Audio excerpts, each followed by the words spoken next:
Good morning students. ನಿನ್ನೆ ನಾವೇನು ನೋಡಿದ್ವಿ? ಹೃದಯದೊಳಗೆ ರಕ್ತ ಯಾವ ರೀತಿ ಪರಿಚಲನೆ ಆಗ್ತೈತಿ, ಹೃದಯದ ಬಗ್ಗೆ ನೆನೆ ತಿಳ್ಕೊಂಡ್ವಿ. ಇನ್ನು ಪ್ರಾಣಿಗಳ ಒಳಗೆ ಪರಿಚಲನೆ ಯಾವ ರೀತಿ ಆಗ್ತೈತಿ ಅಂತ ಹೇಳಿ ಇವತ್ತು ಸ್ವಲ್ಪ ನೋಡೋಣ. ನಿನ್ನೆ ಸ್ವಲ್ಪ ಇದ್ರ ಬಗ್ಗೆ ನಾನು ಹೇಳಿದ್ದೆ, ಇವತ್ತು ಇದ್ರ ಬಗ್ಗೆ ಸ್ವಲ್ಪ ನೋಡೋಣ. ಫಸ್ಟ್ ಪ್ರಾಣಿಗಳಲ್ಲಿ ಯಾವ್ಯಾವ ತಗೊಳ್ಳೋಣ ಅಂದ್ರೆ ಪಕ್ಷಿಗಳು, ಸಸ್ತನಿಗಳು, ಆಮೇಲೆ ಮೀನು, ಆಮೇಲೆ ಮೂರನೇದು ಉಭಯವಾಸಿ ಮತ್ತು ಸರೀಸೃಪಗಳು ಅಂತ ಹೇಳಿ ನಾವು ಇಲ್ಲೇ ತಗೊಳ್ಳೋಣ. ಇಲ್ಲೇ ಪಕ್ಷಿಗಳ ಒಳಗೆ ಏನಾಗಿರ್ತೈತಿ ಅಂದ್ರೆ 4 ಚೇಂಬರ್ಡ್ ಹಾರ್ಟ್ ಇರ್ತೈತಿ. ಈಗ ಮನುಷ್ಯನೊಳಗೆ ಹೆಂಗಿರ್ತೈತಲ್ಲ ಇದಕ್ಕೂ ಕೂಡ 4 ಕೋಣೆಯ ಹೃದಯ ಇರ್ತೈತಿ. ಇಲ್ಲೇನಪ್ಪಾ ಅಂತಂದ್ರೆ ಎಡಭಾಗದಾಗ 2 ಕೋಣೆಗಳು ಇರ್ತಾವ, ಬಲಭಾಗದಾಗ 2 ಕೋಣೆಗಳು ಇರ್ತಾವ. ಆಮೇಲೆ ಇಲ್ಲಿ ಏನಾಗಿರ್ತೈತಪ್ಪ, ಪಕ್ಷಿಗಳು ಮತ್ತು ಸಸ್ತನಿ ಒಳಗ ಶುದ್ಧ ಮತ್ತು ಅಶುದ್ಧ ರಕ್ತ ಸಪರೇಟ್ ಇರ್ತೈತಿ. ಈ ಸಪರೇಟ್ ಇರೋದ್ರಿಂದ ಏನಾಗ್ತೈತಿ ಅಂದ್ರೆ ಎಡಭಾಗದಾಗ ಶುದ್ಧ ರಕ್ತ ಬರ್ತೈತಲ್ಲ, ಅದು ನಮ್ಮ ಎಲ್ಲಾ ಜೀವಕೋಶಗಳಿಗೆ, ಅದು ಹಕ್ಕಿಗಳೊಳಗ ಸಸ್ತನಿ ಒಳಗೆ ಏನಾಗ್ತೈತಿ, ಎಲ್ಲಾ ಜೀವಕೋಶಗಳಿಗೆ ಅದು ಶುದ್ಧ ರಕ್ತವನ್ನ ಈಸಿಯಾಗಿ ಅದು ತಲುಪಿಸ್ತೈತಿ. ಇನ್ನು ಬಲಭಾಗದಾಗ ಏನಿರ್ತೈತಲ್ಲ ಅದು ಕೋಣೆಗಳು, ಅದೇನ್ ಮಾಡ್ತೈತಪ್ಪ ಅಂತಂದ್ರೆ ಜೀವಕೋಶದಿಂದ ಬಂದಿರ್ತೈತಲ್ಲ ಅದು ರಕ್ತವನ್ನ ತಗೊಂಡು ಲಂಗ್ಸಿಗೆ ಹೋಗ್ತೈತಿ. ಲಂಗ್ಸಿಗೆ ಹೋಗಿ ಏನ್ ಮಾಡ್ತೈತಿ, ಕಾರ್ಬನ್ ಡೈಆಕ್ಸೈಡ್ ನ ಕೊಟ್ಟು ಆಕ್ಸಿಜನ್ ತಗೊಂಡು ಬರ್ತೈತಿ. ಇದು ಪಂಪ್ ಮಾಡುವಾಗ ಇದು ಬಲಭಾಗದಲ್ಲಿ ಇರ್ತಕ್ಕಂಥ ಕೋಣೆಗಳು ಮಾಡುವಂತಹ ಕೆಲಸ. ಇನ್ನು ಪಕ್ಷಿಗಳು, ಸಸ್ತನಿಗಳನ್ನ ನಾವು ಮತ್ತು ಮನುಷ್ಯರನ್ನ ಬಿಸಿ ರಕ್ತ ಪ್ರಾಣಿಗಳು ಅಂತ ಹೇಳಿ ಕರಿತೀವಿ. ಯಾಕಪ್ಪ ಅಂತಂದ್ರೆ ಈಗ ಮನುಷ್ಯನಲ್ಲಿ ಈಗ ಒಂದು ಟೆಂಪ್ರೇಚರ್ ಅಂತ ಇರ್ತೈತಿ. 37 ಡಿಗ್ರಿ ಸೆಲ್ಸಿಯಸ್ ಇತ್ತಂದ್ರೆ 37 ಡಿಗ್ರಿ ಸೆಲ್ಸಿಯಸ್ ಇತ್ತಂತಂದ್ರೆ ನಾರ್ಮಲ್ ಟೆಂಪ್ರೇಚರ್ ಅಂತ ಹೇಳಿ ಕರಿತೀವಿ. ಅದನ್ನ ಎಲ್ಲಿಂದ ತಗೋತೀವಿ, ನಮ್ಮ ಒಳಗಿನ ಶಕ್ತಿಯಿಂದ ಅದನ್ನ ನಾವು ಮಾಡ್ಕೋತೀವಿ. ಒಂದು ಜೀವಿ ತನ್ನ ಉಷ್ಣತೆಯನ್ನ ಕಾಪಾಡಿಕೊಳ್ಳಲು ತನ್ನ ದೇಹದ ಶಕ್ತಿಯನ್ನ ಉಪಯೋಗಿಸ್ಕೊತತಿ. ಅದಕ್ಕೆ ಏನಂತಾರಪ್ಪ ಅಂತಂದ್ರೆ ಬಿಸಿ ರಕ್ತ ಪ್ರಾಣಿ ಅಂತ ಹೇಳಿ ಅಥವಾ ವಾರ್ಮ್ ಬ್ಲಡೆಡ್ ಎನಿಮಲ್ ಅಂತ ಹೇಳಿ ಕರೀತಾರ. ಈ ಪಕ್ಷಿಗಳು, ಸಸ್ತನಿಗಳು ಮತ್ತು ಮನುಷ್ಯರು ಏನಪ್ಪಾ ಅಂತಂದ್ರೆ ಬಿಸಿ ರಕ್ತ ಪ್ರಾಣಿಗಳು ಅಂತ ಹೇಳಿ ಕರಿತೀವಿ. ಈಗ ಚಳಿ ಆದಾಗ ಏನಾಗ್ತೈತಿ, ನಾವು ಕಾಯಿಸ್ಕೊಂಡಾಗ ಏನಾಗ್ತೈತಿ, ನಮ್ಮ ಒಳಗಿನ ಟೆಂಪ್ರೇಚರ್ ಏನಾಗ್ತೈತಿ ಅಂತಂದ್ರೆ ಹೀಟ್ ಆಗ್ತೈತಿ. ಈಗ ಶೆಕೆ ಆಗೋದಾಗ ಏನ್ ಮಾಡ್ತಾವ ನಾವು, ಶೆಕೆ ನಮಗೆ ಗೊತ್ತಾಗ್ತೈತಿ, ಹಿಂಗ್ ಶೆಕೆ ಆಗತೈತಿ, ನಾವು ಫ್ಯಾನ್ ಹಚ್ಕೋಬೇಕಂತ ಹೇಳಿ. ಈ ರೀತಿಯಾಗಿ ಏನಾಗ್ತೈತಿ ಅಂತಂದ್ರೆ ನಮ್ಮೊಳಗಿರೋಂಥ ಶಕ್ತಿಯನ್ನ ನಾವು ಉಪಯೋಗಿಸ್ಕೋತೇವೆ. ಅದಕ್ಕೆ ನಾವು ಏನಂತೇವೆ ಅಂತಂದ್ರೆ ಬಿಸಿ ರಕ್ತ ಪ್ರಾಣಿಗಳು ಅಂತ ಹೇಳಿ ಹೇಳ್ತೇವೆ. ಬಿಸಿ ರಕ್ತ ಪ್ರಾಣಿಗಳು ಅಂದ್ರೆ ಏನಪ್ಪಾ ಅಂತಂದ್ರೆ ಒಂದು ಜೀವಿ ತನ್ನ ದೇಹದ ಉಷ್ಣತೆಯನ್ನ ಕಾಪಾಡಿಕೊಳ್ಳಲು ತನ್ನೊಳಗಿರುವಂತ ಒಂದು ಶಕ್ತಿಯನ್ನ ಅಲ್ಲಿ ಬಳಸ್ಕೋತೈತಿ. ಅದಕ್ಕೆ ಬಿಸಿ ರಕ್ತ ಪ್ರಾಣಿಗಳು ಅಂತ ಹೇಳಿ ನಾವು ಕರಿತೀವಿ. ಇನ್ನ ಮೀನು, ಇವು ಜಲಚರ ವಾಸಿಗಳು. ನಿನ್ನೆ ಹೇಳಿದ್ದೇನೆ ಇದ್ರ ಬಗ್ಗೆ. ಇದಕ್ಕೆ ಏನಾಗಿರ್ತೈತಿ ಅಂದ್ರೆ 2 ಕೋಣೆಯ ಹೃದಯವನ್ನ ಇದು ಹೊಂದಿರ್ತೈತಿ. ಇಲ್ಲಿ ಏನಾಗ್ತೈತಿ, ಇಲ್ಲಿ ಕಿವಿರುಗಳು ಇರ್ತಾವಂತ ನಾವು ಈಗ ಮೊದ್ಲ ಕಲ್ತೇವೆ. ಕಿವಿರುಗಳ ಒಳಗೆ ಏನಾಗ್ತೈತಿಪ್ಪ ಅಂತಂದ್ರೆ ಆಕ್ಸಿಜನ್ ತಗೋತೈತಿ. ನೆಕ್ಸ್ಟ್ ಏನ್ ಮಾಡ್ತೈತಿ, ಅದು ಕಿವಿರುಗಳ ಮೂಲಕನ ಉಸಿರಾಟ ಕ್ರಿಯೆಯನ್ನ ಅಂದ್ರೆ ಉಚ್ಛ್ವಾಸ ಮತ್ತು ನಿಶ್ವಾಸ ಅಂತ ಏನ್ ಕರಿತೇವಲ್ಲ ನಾವು, ಅದನ್ನ ಕಿವಿರುಗಳ ಮೂಲಕ ಮಾಡ್ತೈತಿ. ಮತ್ತು ಪರಿಚಲನೆಯು ಕೂಡ ಇಲ್ಲೇ ಮೀನುಗಳಲ್ಲಿ 2 ಚೇಂಬರ್ ಹಾರ್ಟ್ ಅಥವಾ ಏನಂತಾರ 2 ಕೋಣೆಯ ಹೃದಯವನ್ನ ಇದು ಹೊಂದಿರ್ತೈತಿ ಅಂತ ಹೇಳಿ. ಇನ್ನ ಮೂರನೇದು ಉಭಯವಾಸಿ ಮತ್ತು ಸರೀಸೃಪಗಳು ಅಂತ ನಾ ಹೇಳಿದೆ. ಉಭಯವಾಸಿ ಅಂತಂದ್ರೆ ನಿಮ್ಗೆ ಈಗಾಗಲೇ ಗೊತ್ತೈತಿ, ನೀರು ಮತ್ತು ನೆಲದ ಮೇಲೆ ಇವು ವಾಸಿಸ್ತಾವ ಅಂತ ಹೇಳಿ. ಉದಾಹರಣೆಗೆ ಕಪ್ಪೆ, ಆಮೆ ಮತ್ತೆ ಸರೀಸೃಪಕ್ಕೆ ನಾವು ಯಾವ್ದು ಹೇಳ್ಬೋದು, ಹಾವು, ಇದೆಲ್ಲ ಹೇಳ್ಬೋದು. ಈ ಸರೀಸೃಪಗಳು ಯಾಕಂತಾರಪ್ಪ ಇದಕ್ಕೆ ಹಾವಿಗೆ ಅಂತಂದ್ರೆ ಅದು ಹೊಟ್ಟೆಯನ್ನು ಹಚ್ಚಿ ತೆವಳ್ಕೊಂತ ಹೋಗ್ತೈತಿ ಹಾವು, ಅದಕ್ಕೆ ಏನಂತಾರ ಸರೀಸೃಪಗಳು ಅಂತ ಹೇಳಿ ಕರೀತಾರೆ. ಇನ್ನು ಉಭಯವಾಸಿಗೆ ಕಪ್ಪೆ ಗೊತ್ತೈತಿ ನಿಮ್ಗೆ. ಇದಕ್ಕೆ ಏನಾಗಿರ್ತದಪ್ಪ ಅಂತಂದ್ರೆ 3 ಕೋಣೆಯ ಹೃದಯವನ್ನ ಇದು ಹೊಂದಿರ್ತೈತಿ. ಇಲ್ಲಿ ಏನಾಗಿರ್ತದಪ್ಪ ಅಂದ್ರೆ ಕಾರ್ಬನ್ ಡೈಆಕ್ಸೈಡ್ ಮತ್ತು ಆಕ್ಸಿಜನ್ ರಕ್ತದೊಳಗೆ ಮಿಕ್ಸ್ ಇರ್ತೈತಿ. ಇವಕ್ಕೆ ಹಿಂಗಾಗಿ ಏನಾಗ್ತೈತಿ, ಆಕ್ಸಿಜನ್ ಸಪ್ಲೈ ಕಡಿಮೆ ಇರ್ತೈತಿ. ಇದು 3 ಕೋಣೆಯ ಹೃದಯವನ್ನ ಇವು ಹೊಂದಿರ್ತಾವು ಅಂತ ಹೇಳಿ ಇಲ್ಲೇ ನಮಗೆ ಗೊತ್ತಾಯ್ತು. ಆಮೇಲೆ ಏನಾಗ್ತದಪ್ಪ ಇದ್ರೊಳಗೆ ಅಂತಂದ್ರೆ ಇವಕ್ಕೆ ಮೀನು ಏನಿದಾವಲ್ಲ ಜಲಚರ ಪ್ರಾಣಿಗಳು ಮತ್ತು ಉಭಯವಾಸಿ ಮತ್ತು ಸರೀಸೃಪಗಳಿಗೆ ನಾವು ಕೋಲ್ಡ್ ಬ್ಲಡೆಡ್ ಎನಿಮಲ್ ಅಥವಾ ಶೀತ ರಕ್ತ ಪ್ರಾಣಿಗಳು ಅಂತ ಹೇಳಿ, ಶೀತ ರಕ್ತ ಪ್ರಾಣಿಗಳು ಅಂತ ಹೇಳಿ ನಾವಿಲ್ಲೇ ಕರಿತೇವೆ. ಯಾಕಪ್ಪ ಅಂತಂದ್ರೆ ಇವ್ ಹೆಂಗ್ ಮಾಡ್ತಾವು, ಇಲ್ಲೇ ವಾತಾವರಣದ ಟೆಂಪ್ರೇಚರ್ ತಕ್ಕಂಗೆ ಇವು ಹೊಂದ್ಕೋತಾವು ಅಥವಾ ಬದಲಾಯಿಸ್ಕೊಳ್ತಾವ. ಅದಕ್ಕೆ ಏನಂತಾರೆ, ಇವಕ್ಕೆ ಶೀತ ರಕ್ತ ಪ್ರಾಣಿಗಳು ಅಂತ ಹೇಳಿಲೆ ಕರೀತಾರೆ. ಇದಿಷ್ಟೇನು ಪ್ರಾಣಿಗಳಲ್ಲಿ ರಕ್ತ ಪರಿಚಲನೆ ಅಂದ್ರೆ ಇದು ಗೊತ್ತಾಯ್ತು. ಪ್ರಾಣಿಗಳಲ್ಲಿ ರಕ್ತ ಪರಿಚಲನೆ. ಈಗ ಪ್ರಾಣಿಗಳಲ್ಲಿ ರಕ್ತ ಪರಿಚಲನೆ ತಿಳಿಸಿ ಅಂದ್ರೆ ಏನ್ ಮಾಡ್ಬೇಕು, 3 ಟೈಪ್ ತಗೊಳ್ಳಿ. ಪಕ್ಷಿಗಳು ಮತ್ತೆ ಸಸ್ತನಿ, ಮೀನು, ಉಭಯವಾಸಿ ಮತ್ತೆ ಸರೀಸೃಪಗಳು ಅಂತ ಹೇಳಿ ತಗೋಬೇಕು. ಈ ಪಕ್ಷಿಗಳು ಸಸ್ತನಿ ಒಳಗ ಏನ್ ಮಾಡ್ರಿ, ಇಲ್ಲಿ 4 ಕೋಣೆಯ ಹೃದಯ ಇರ್ತೈತಿ. ಮತ್ತೆ ಇಲ್ಲಿ ಏನಾಗ್ತೈತಿ, ಶುದ್ಧ ರಕ್ತ ಮತ್ತು ಅಶುದ್ಧ ರಕ್ತ ಇಲ್ಲೇ ಸಪರೇಟ್ ಇರ್ತೈತಿ ಅಂತ ಹೇಳಿ. ಆಮೇಲೆ ಇವು ಬಿಸಿ ರಕ್ತ ಪ್ರಾಣಿಗಳು ಅಂತ ಹೇಳಿ ಬರೀಬೇಕು. ಇನ್ನ ಮೀನು ಇದು ಶೀತ ರಕ್ತ ಪ್ರಾಣಿಗಳಾಗಿರ್ತಾವೆ. ಇದಕ್ಕೆ 2 ಕೋಣೆಯ ಹೃದಯವನ್ನ ಇದು ಹೊಂದಿರ್ತೈತಿ. ಕಿವಿರುಗಳ ಮೂಲಕ ಇದು ತನ್ನ ರಕ್ತ ಪರಿಚಲನೆಯನ್ನ ಇಲ್ಲೇ ಮಾಡ್ಕೋತೈತಿ ಅಂತ ಹೇಳಿ. ಇನ್ನ ಮೂರನೇದು ಉಭಯವಾಸಿ ಮತ್ತೆ ಸರೀಸೃಪಗಳು ಅಂತ ಹೇಳಿ. ಉಭಯವಾಸಿ ಒಳಗ ಕಪ್ಪೆ, ಆಮೇಲೆ ಸರೀಸೃಪಗಳ ಒಳಗೆ ಏನಾದ್ರು ಹಾವು ಬರ್ತಾವಲ್ಲ ಅವು, ಮೊಸಳೆನು ಕೂಡ ಉಭಯವಾಸಿ ಅಂತಾನೆ ನಾವು ಹೇಳ್ತೇವೆ. ಇದಕ್ಕೆ 3 ಕೋಣೆಯ ಹೃದಯವನ್ನ ಇವು ಒಳಗೊಂಡಿರ್ತಾವು ಅಂತ ಹೇಳಿ ಬರಿಬೇಕು. ಇನ್ನ ಇವೇನದವಲ್ಲ ಮೀನು ಮತ್ತು ಉಭಯವಾಸಿ ಸರೀಸೃಪಗಳು ಇವಕ್ಕೆ ಕೋಲ್ಡ್ ಬ್ಲಡೆಡ್ ಎನಿಮಲ್ಸ್ ಅಥವಾ ಶೀತ ರಕ್ತ ಪ್ರಾಣಿಗಳು ಅಂತ ಕರೀತೀವಿ. ಯಾಕಂದ್ರೆ ಅಕಾರ್ಡಿಂಗ್ ಟು ಇದು ಏನು ಮಾಡ್ತೈತಿ, ಟೆಂಪರೇಚರ್ ಏನು ವಾತಾವರಣಕ್ಕೆ ತಕ್ಕಂಗೆ ಇದು ತನ್ನ ದೇಹವನ್ನು ಬದಲಾಯಿಸ್ಕೊಳ್ತೈತಿ. ಹಾಗಾಗಿ ಇವಕ್ಕೆ ಶೀತ ರಕ್ತ ಪ್ರಾಣಿಗಳು ಅಂತ ಹೇಳಿ ಕರೀತಾರೆ. ಇನ್ನು ನಿನ್ನೆ ಹಾರ್ಟ್ ಬಗ್ಗೆ ಕಲಿತ್ವಲ್ಲ, ಇನ್ನೊಂದು ರಕ್ತದ ಒತ್ತಡದ ಬಗ್ಗೆ ಸ್ವಲ್ಪ ತಿಳ್ಕೊಳ್ಳೋಣ ಇವತ್ತು.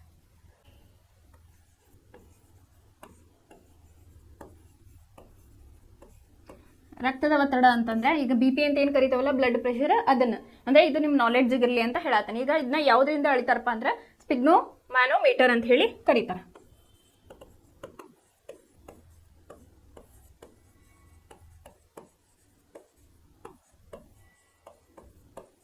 ಇದು ಏನು ಮಾಡ್ತಾರೆ, ಹಾಸ್ಪಿಟ್ಲಿಗೆ ಹೋದಾಗ ಹಿಂಗೊಂದು ಹಾಕ್ತಾರ, ಇಲ್ಲಿ ಏನಾಗಿರ್ತೈತಿ ಮರ್ಕ್ಯೂರಿ ಅಂತ ಹೇಳಿ ಇರ್ತೈತಿ.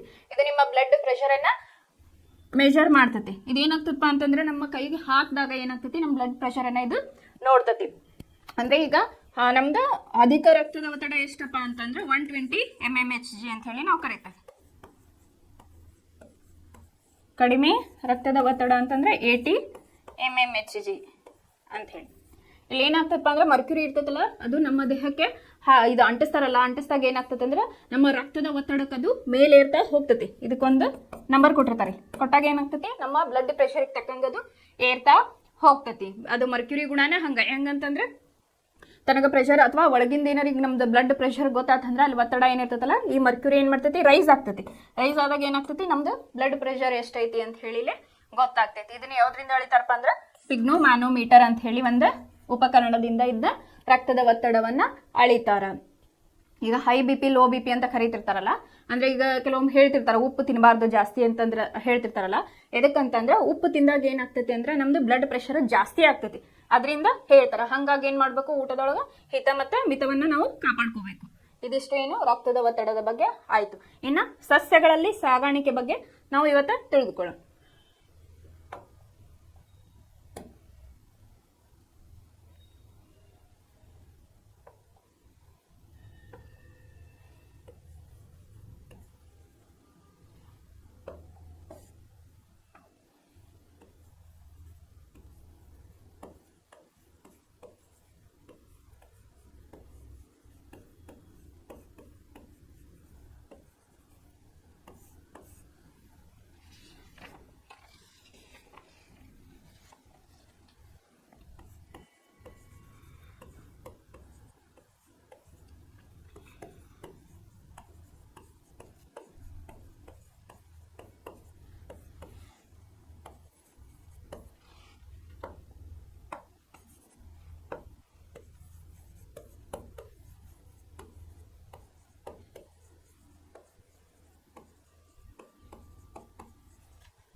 ಈಗ ಸಸ್ಯಗಳಲ್ಲಿ ಯಾವ ರೀತಿಯಾಗಿ ಸಾಗಾಣಿಕೆ ಆಗ್ತದೆ ಅಂತ ಹೇಳಿ ಇಲ್ಲಿ ನೆಕ್ಸ್ಟ್ ನಮ್ದು ಕಾನ್ಸೆಪ್ಟ್ ಐತಿ. ಅದು ಯಾವ ರೀತಿ ಆಗ್ತೈತಪ್ಪ ಅಂತಂದ್ರೆ, ಈಗ ಮನುಷ್ಯನಲ್ಲಿ ಯಾವ್ಯಾವ ರೀತಿ ನಮ್ಗೆ ಅಂಗಗಳು ಅದಾವಲ್ಲ, ಆ ರೀತಿ ಸಸ್ಯಗಳ ಒಳಗೂ ಕೂಡ ಒಂದೊಂದು ಇಲ್ಲೇ ಅಂಗಾಂಶಗಳು ಕೆಲಸ ಮಾಡ್ತವೆ. ಮೊದಲನೇದಾಗಿ ಗ್ಸೈಲಮ್ ಅಂತ ಹೇಳಿ ಕರಿತೀವಿ. ಈ ಗ್ಸೈಲಮ್ ಏನ್ ಮಾಡ್ತದಪ್ಪ ಅಂತಂದ್ರೆ ಸಸ್ಯಗಳ ಒಳಗ ಈಗ ಬೇರೊಳಗ ನೀರು ಮತ್ತು ಲವಣಗಳು ಏನಿರ್ತೈತಲ್ಲ ಅದನ್ನ ಏನ್ ಮಾಡ್ತೈತಿ, ಗಿಡ ಇರ್ತೈತಲ್ಲ ಸಸ್ಯ, ಅದರದ ಎಲ್ಲ ಭಾಗಗಳಿಗೆ ಇದು ಹೋಗ್ತತಿ. ಇದೇನ್ ಮಾಡ್ತದಪ್ಪ ಇದ್ರ ಕೆಲಸ ಅಂತಂದ್ರೆ ಬೇರಿನ ಮೂಲಕ ಹೀರಿರ್ತತಲ್ಲ, ಅದು ನೀರು ಮತ್ತು ಲವಣಗಳನ್ನ ಏನ್ ಮಾಡ್ತತಿ ಸಸ್ಯದ ಭಾಗಗಳಿಗೆ ಇದು ತಗೊಂಡು ಹೋಗ್ತತಿ. ಇದು ಗ್ಸೈಲಮ್ನ ಒಂದು ಕೆಲಸ. ಇನ್ನ ಫ್ಲೋಯಮ್, ಇದು ಇನ್ನೊಂದು ಗ್ಸೈಲಮ್ ಏನಂತಂದ್ರೆ ಏಕಮುಖ ಚಲನೆ ಅಂತ ಹೇಳಿ ಕರಿತೀವಿ. ಈಗ ಬೇರೊಳಗೆ ಏನ್ ನೀರು ಇರ್ತತಲ್ಲ, ನೀರು ಮತ್ತು ಲವಣಗಳನ್ನ ಸ್ಟ್ರೇಟ್ ಆಗದು ಏಕಮುಖ ಅಂದ್ರೆ ಹೊಳ್ಳಿ ಬರಲ್ಲ, ತಗೊಂಡ ಏನ್ ಮಾಡ್ತತಿ ಮೇಲ್ಗಡೆ ತಗೊಂಡು ಹೋಗ್ತತಿ. ಇದಕ್ಕೆ ಏನಂತಾರಪ್ಪ ಅಂತಂದ್ರೆ ಏಕಮುಖ ಚಲನೆ ಅಂತ ಹೇಳಿ ಕರೀತಾರೆ, ಏಕಮುಖ ಚಲನೆ ಅಂತ ಹೇಳಿ. ಇನ್ನು ನೆಕ್ಸ್ಟ್ ಫ್ಲೋಯಮ್ ಏನ್ ಮಾಡ್ತದಪ್ಪ ಅಂದ್ರೆ ಎಲಿ ಒಳಗೆ ಏನು ಆಹಾರ ತಯಾರಾಗಿರ್ತದಲ್ಲ ಅದನ್ನೇನು ಮಾಡ್ತತಿ ಇದು ಸಸ್ಯದ ಎಲ್ಲ ಭಾಗಗಳಿಗೆ ಇದು ಕೊಂಡೊಯ್ತತಿ. ಇದ್ರ ಕೆಲಸ ಏನಪ್ಪಾ ಅಂತಂದ್ರೆ ಎಲೆಗಳಲ್ಲಿ ತಯಾರಾದಂತಹ ಆಹಾರವನ್ನು ಸಸ್ಯದ ಎಲ್ಲಾ ಭಾಗಗಳಿಗೆ ಇದು ತಲುಪಿಸ್ತತಿ. ಈಗ ಎಲ್ಲಾ ಭಾಗಗಳಿಗೆ ತಲುಪಿಸ್ಬೇಕಂತಂದ್ರೇನು ಇದು ಎರಡು ತರ ಚಲನೆ ಮಾಡ್ತದೆ. ಅದಕ್ಕೆ ಏನಂತಾರ ದ್ವಿಮುಖ ಚಲನೆ ಅಂತ ಹೇಳಿ ಕರೀತಾರೆ. ಅಂದ್ರೆ ಇದು ಮೇಲ್ಮುಖವಾಗಿನೂ ಚಲಿಸ್ತತಿ ಮತ್ತು ಕೆಳಮುಖವಾಗಿನೂ ಇದು ಚಲಿಸ್ತತಿ. ಹಾಗಾಗಿ ಏನ್ ಹೇಳ್ತಾರಪ್ಪ ಇದಕ್ಕಂತಂದ್ರೆ ದ್ವಿಮುಖ ಚಲನೆ ಅಂತ ಹೇಳಿ ಕರೀತಾರೆ. ಇನ್ನು ನೆಕ್ಸ್ಟ್ ಬಾಷ್ಪ ವಿಸರ್ಜನೆ ಅಂತ ಹೇಳಿ ಕರೀತಾರೆ. ಬಾಷ್ಪ ವಿಸರ್ಜನೆ ಅಂತಂದ್ರೇನು, ಈಗ ಎಲೆ ಒಳಗೆ ನೀರು ಇರ್ತೈತಲ್ಲ ಅದು ಒಂದು ಆವಿಯಾಗಿ ಹೋಗುವಂತಹ ಪ್ರಕ್ರಿಯೆ ಅಂತ ಹೇಳಿ ನಾವು ಇದಕ್ಕೆ ಕರಿತೇವೆ. ಈಗ ಗಿಡದ ಹತ್ರ ಹೋದಾಗ ಏನಾಗ್ತತಿ, ನಮಗ ತಂಪು ಅನ್ನೋದು ಒಂದು ಫೀಲ್ ಬರ್ತೈತಿ. ಗಿಡದ ಕಡೆ ಹೋದಾಗ ಅಥವಾ ಗಿಡ ಮರದ ಕಡೆ ಪಾರ್ಕಿಗೆ ಅದು ಹೋದಾಗ ಏನಾಗ್ತೈತ ಅಂತಂದ್ರೆ ಒಂದ್ ಸ್ವಲ್ಪ ತಂಪು ಅನಿಸ್ತೈತಿ. ತಂಪು ಅನ್ಸೋದಕ್ಕೆ ಕಾರಣ ಏನಲ್ಲೇ ಬಾಷ್ಪ ವಿಸರ್ಜನೆಯಲ್ಲೇ ಆಗ್ತಿರ್ತೈತಿ. ಏನಾಗ್ತಿರ್ತೈತಿ, ಎಲೆ ಒಳಗೆ ಏನ್ ನೀರು ಶೇಖರಣೆ ಆಗಿರ್ತೈತಲ್ಲ ಅದು ಆವಿಯಾಗಿ ಹೋಗ್ತಾ ಇರ್ತೈತಿ. ಇನ್ನ ಒಂದೊಂದ್ಸಲ ಏನಾಗ್ತೈತಿ, ಎಕ್ಸಸ್ ನೀರು ಅದಕ್ಕೆ ಏನಾಗ್ತೈತಿ, ತನ್ನೊಳಗೆ ಅದು ನೀರು ಜಾಸ್ತಿ ಇಟ್ಕೋತಂದ್ರೆ ಏನಾಗ್ತೈತಿ, ಗಿಡ ಅದು ಕೊಳೆಯಾಕ ಸ್ಟಾರ್ಟ್ ಆಗ್ತೈತಿ. ಅದಕ್ಕೆ ಏನ್ ಮಾಡ್ತೈತಿ, ಬಾಷ್ಪ ವಿಸರ್ಜನೆಯ ಮೂಲಕ ಅದೇನ್ ಮಾಡ್ತೈತಪ್ಪ ಅಂತಂದ್ರ ನೀರನ್ನ ಆವಿ ಆಗಕ ಅದು ಹೆಲ್ಪ್ ಮಾಡ್ತೈತಿ. ಇನ್ನ ಇದ್ರ ಆಮೇಲೆ ಇನ್ನೊಂದು ವಸ್ತು ಸ್ಥಾನಾಂತರ ಅಂತ ಹೇಳಿ ಬರ್ತೈತಿ. ಇದು ಕೂಡ ಫ್ಲೋಯಮ್ ಕೆಲಸ ಮಾಡೋಂಥದ್ದು. ಇಲ್ಲಿ ನಮ್ಮ ಗಿಡದೊಳಗೆ ಏನಿರ್ತೈತಲ್ಲ ಆಹಾರವನ್ನ ಒಂದು ಭಾಗದಿಂದ ಇನ್ನೊಂದು ಭಾಗದ ಕೊಯ್ಯೋದಕ್ಕೆ ನಾವೇನಂತೇವಿ, ವಸ್ತು ಸ್ಥಾನಾಂತರ ಅಂತ ಹೇಳಿ ಕರಿತೇವೆ. ಈ ಬಾಷ್ಪ ವಿಸರ್ಜನೆ ಯಾಕೆ ಆಗ್ಬೇಕಪ್ಪ, ಇದರದ ಪ್ರಾಮುಖ್ಯತೆ ಏನಂತ ಹೇಳಿ ಈಗ ತಿಳ್ಕೊಳ್ಳೋಣ.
ಇಲ್ಲೇ ಬಾಷ್ಪ ವಿಸರ್ಜನೆಯ ಪ್ರಾಮುಖ್ಯತೆ, ಅದು ಅದರ ಅನುಕೂಲಗಳೇನು ಅಂತ ಹೇಳಿ ಇಲ್ಲಿ ನೋಡೋಣ. ಸಸ್ಯದಲ್ಲಿನ ನೀರು ಮತ್ತು ಲವಣಗಳನ್ನ ಇದು ಸಾಗಿಸಾಕ ಹೆಲ್ಪ್ ಮಾಡ್ತತಿ ಬಾಷ್ಪ ವಿಸರ್ಜನೆ. ಇಲ್ಲಿ ಏನೈತೆ, ನಮ್ದು ನೀರು ಮತ್ತು ಲವಣಗಳನ್ನ ಅದನ್ನ ತಲುಪಿಸೋಕೆ ಏನೈತಿ ನಮ್ಗೆ ಜೈಲಮ್ ಐತಿ ಸಸ್ಯದೊಳಗೆ. ಇನ್ನು ನೆಕ್ಸ್ಟ್ ಸಸ್ಯದಲ್ಲಿನ ದೇಹದ ಉಷ್ಣತೆಯನ್ನು, ಈಗ ಮನುಷ್ಯಗೆ ಹೆಂಗೆ 37°C ಇರ್ಬೇಕಲ್ಲ, ಸಸ್ಯಕ್ಕೂ ಒಂದು ಟೆಂಪ್ರೇಚರ್ ಮೇಂಟೈನ್ ಆದಾಗ ಮಾತ್ರ ಅದು ಬದುಕ್ತತಿ ಅಂತ ಹೇಳಿ. ಅದಕ್ಕೆ ಯಾವ್ದು ಹೆಲ್ಪ್ ಮಾಡ್ತೈತಿ? ಬಾಷ್ಪ ವಿಸರ್ಜನೆ ಮಾಡ್ತದೆ, ಅದಕ್ಕೆ ಹೆಲ್ಪ್ ಮಾಡ್ತತಿ ಅಂತ ಹೇಳಿ. ಇನ್ನು ಬಾಷ್ಪ ವಿಸರ್ಜನೆ ಆಗುವುದರಿಂದ ಸಸ್ಯಗಳು ತಂಪಾಗಿರುತ್ತವೆ ಅಂತ ಹೇಳಿ. ಏನಾಗ್ತದೆ ಆಗಲ್ಲ ಹೇಳ್ದೆ ನಾನು, ಬಾಷ್ಪ ವಿಸರ್ಜನೆ ಅಂದ್ರೇನು? ಎಲೆಗಳಲ್ಲಿರ್ತಕ್ಕಂಥ ನೀರು ಆವಿಯಾಗುವ ಒಂದು ಪ್ರಕ್ರಿಯೆಗೆ ನಾವು ಬಾಷ್ಪ ವಿಸರ್ಜನೆ ಅಂತ ಹೇಳಿ ಕರಿತೇವೆ. ಅದರಿಂದ ಏನಾಗಿರ್ತೈತಿ? ಗಿಡಗಳ ಕಡೆ ನಾವು ಹೋದಾಗ ಏನಿಸ್ತೈತಿ? ತಂಪಾಗಿರ್ತೈತಿ.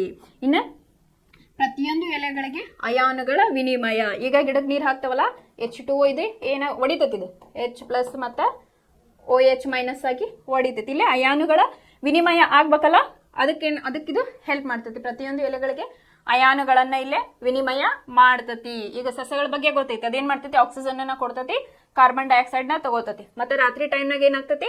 ಕಾರ್ಬನ್ ಡೈಆಕ್ಸೈಡ್ ನ ಅದು ಹೊರಗೆ ಬಿಡ್ತತಿ, ಆಕ್ಸಿಜನ್ ಅನ್ನ ತಗೊಳ್ತತಿ. ಉಲ್ಟಾ ಪ್ರಕ್ರಿಯೆ ಇಲ್ಲೇ ಆಗ್ತತಿ. ಇಲ್ಲೇ ಪ್ರತಿಯೊಂದು ಎಲೆಗಳಿಗೆ ಅಯಾನುಗಳ ವಿನಿಮಯವನ್ನ ಇಲ್ಲೇ ಮಾಡ್ತತಿ ಅಂತ ಹೇಳಿ. ಆಮೇಲೆ ಸಸ್ಯದಲ್ಲಿನ ಹೆಚ್ಚಿನ ನೀರನ್ನು ಹೊರ ಹಾಕಾಕ ಇದು ಹೆಲ್ಪ್ ಆಗ್ತತಿ. ಏನಾಗ್ತತಿ? ಸಸ್ಯಕ್ಕೆ ಜಾಸ್ತಿ ನೀರಾದ್ರೆ ಏನಾಗ್ತತಿ? ಕೊಳೆಯಾಕ ಸ್ಟಾರ್ಟ್ ಆಗ್ತತಿ. ಅದು ಕೊಳಿಬಾರ್ದಂತಂದ್ರೆ ಏನಾಗಬೇಕು? ಬಾಷ್ಪ ವಿಸರ್ಜನೆ ಕ್ರಿಯೆ ಇಲ್ಲೇ ನಡಿಬೇಕು. ಬಾಷ್ಪ ವಿಸರ್ಜನೆ ಕ್ರಿಯೆ ಆದಾಗ ಮಾತ್ರ ಅದು ಸಸ್ಯ ತನ್ನೊಳಗೆ ಏನಿರ್ತತಲ್ಲ ನೀರನ್ನ ಅದು ಹೊರ ಹಾಕ್ತತಿ.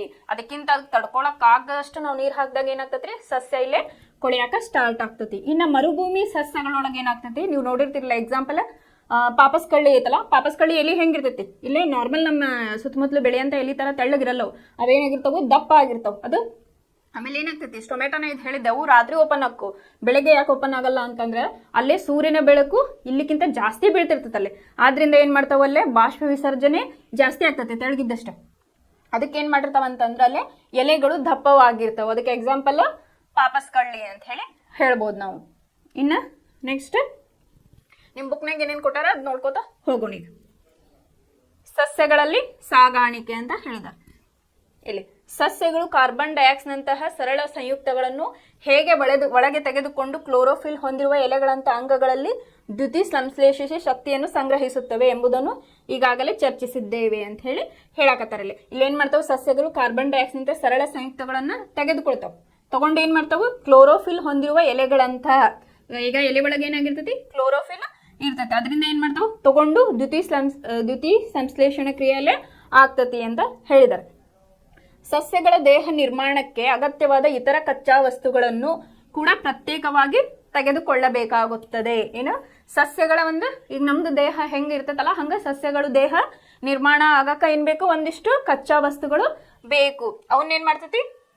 ಪ್ರತ್ಯೇಕವಾಗಿ ತೆಗೆದುಕೊಳ್ಳಬೇಕಾಗುತ್ತದೆ ಅಂತ ಹೇಳಿದ್ದಾರೆ. ಈಗ ಫಾರ್ ಎಕ್ಸಾಂಪಲ್ ಸಸ್ಯಗಳಿಗೆ ಮಣ್ಣು, ನೈಟ್ರೋಜನ್, ಫಾಸ್ಫರಸ್ ಮತ್ತು ಇತರ ಖನಿಜಗಳಂತ ಕಚ್ಚಾ ವಸ್ತುಗಳ ಹತ್ತಿರದ ಇವು ಶ್ರೀಮಂತ ಆಕಾರವಾಗಿದೆ ಅಂತ ಹೇಳಿ ಹೇಳ್ತಾರ. ಈಗ ಸಸ್ಯ ಬೆಳಿಬೇಕಂತಂದ್ರೆ ಏನೇನ್ ಬೇಕಪ್ಪ?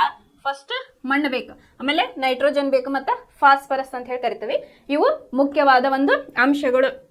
ಅದಕ್ಕೆ ಇವೇನು ಹೇಳ್ತಾರಪ್ಪ? ಮಣ್ಣು, ನೈಟ್ರೋಜನ್, ಫಾಸ್ಫರಸ್ ಇವು ಶ್ರೀಮಂತ ಆಕಾರಗಳು ಸಸ್ಯಗಳಿಗೆ ಅಂತ ಹೇಳಿ ಹೇಳಿದ್ದಾರೆ. ಈ ವಸ್ತುಗಳು ಹೀರುವಿಕೆಯು ಮಣ್ಣಿನೊಂದಿಗೆ ಸಂಪರ್ಕದಲ್ಲಿರುವ ಭಾಗವಾದ ಬೇರಿನ ಮೂಲಕ ನಡೆಯುತ್ತದೆ. ಇದು ಯಾವುದ್ರ ಮೂಲಕ ಆಗ್ತತಿ? ಬೇರುಗಳ ಒಳಗ ಬೇರಿನ ಮೂಲಕ ಇಲ್ಲೇ ಆಗ್ತತಿ. ಮಣ್ಣಿನೊಂದಿಗೆ ಸಂಪರ್ಕದಲ್ಲಿರುವ ಅಂಗಗಳು ಮತ್ತು ಕ್ಲೋರೋಫಿಲ್ ಹೊಂದಿರುವ ಅಂಗಗಳ ನಡುವಿನ ಅಂತರವು ಕಡಿಮೆ ಇದ್ದರೆ ಶಕ್ತಿ ಮತ್ತು ಕಚ್ಚಾ ವಸ್ತುಗಳು ಸಸ್ಯದ ಎಲ್ಲಾ ಭಾಗಗಳಿಗೆ ಸುಲಭವಾಗಿ ವಿಸರಣೆಗೊಳ್ಳುತ್ತದೆ ಅಂತ ಹೇಳಿ.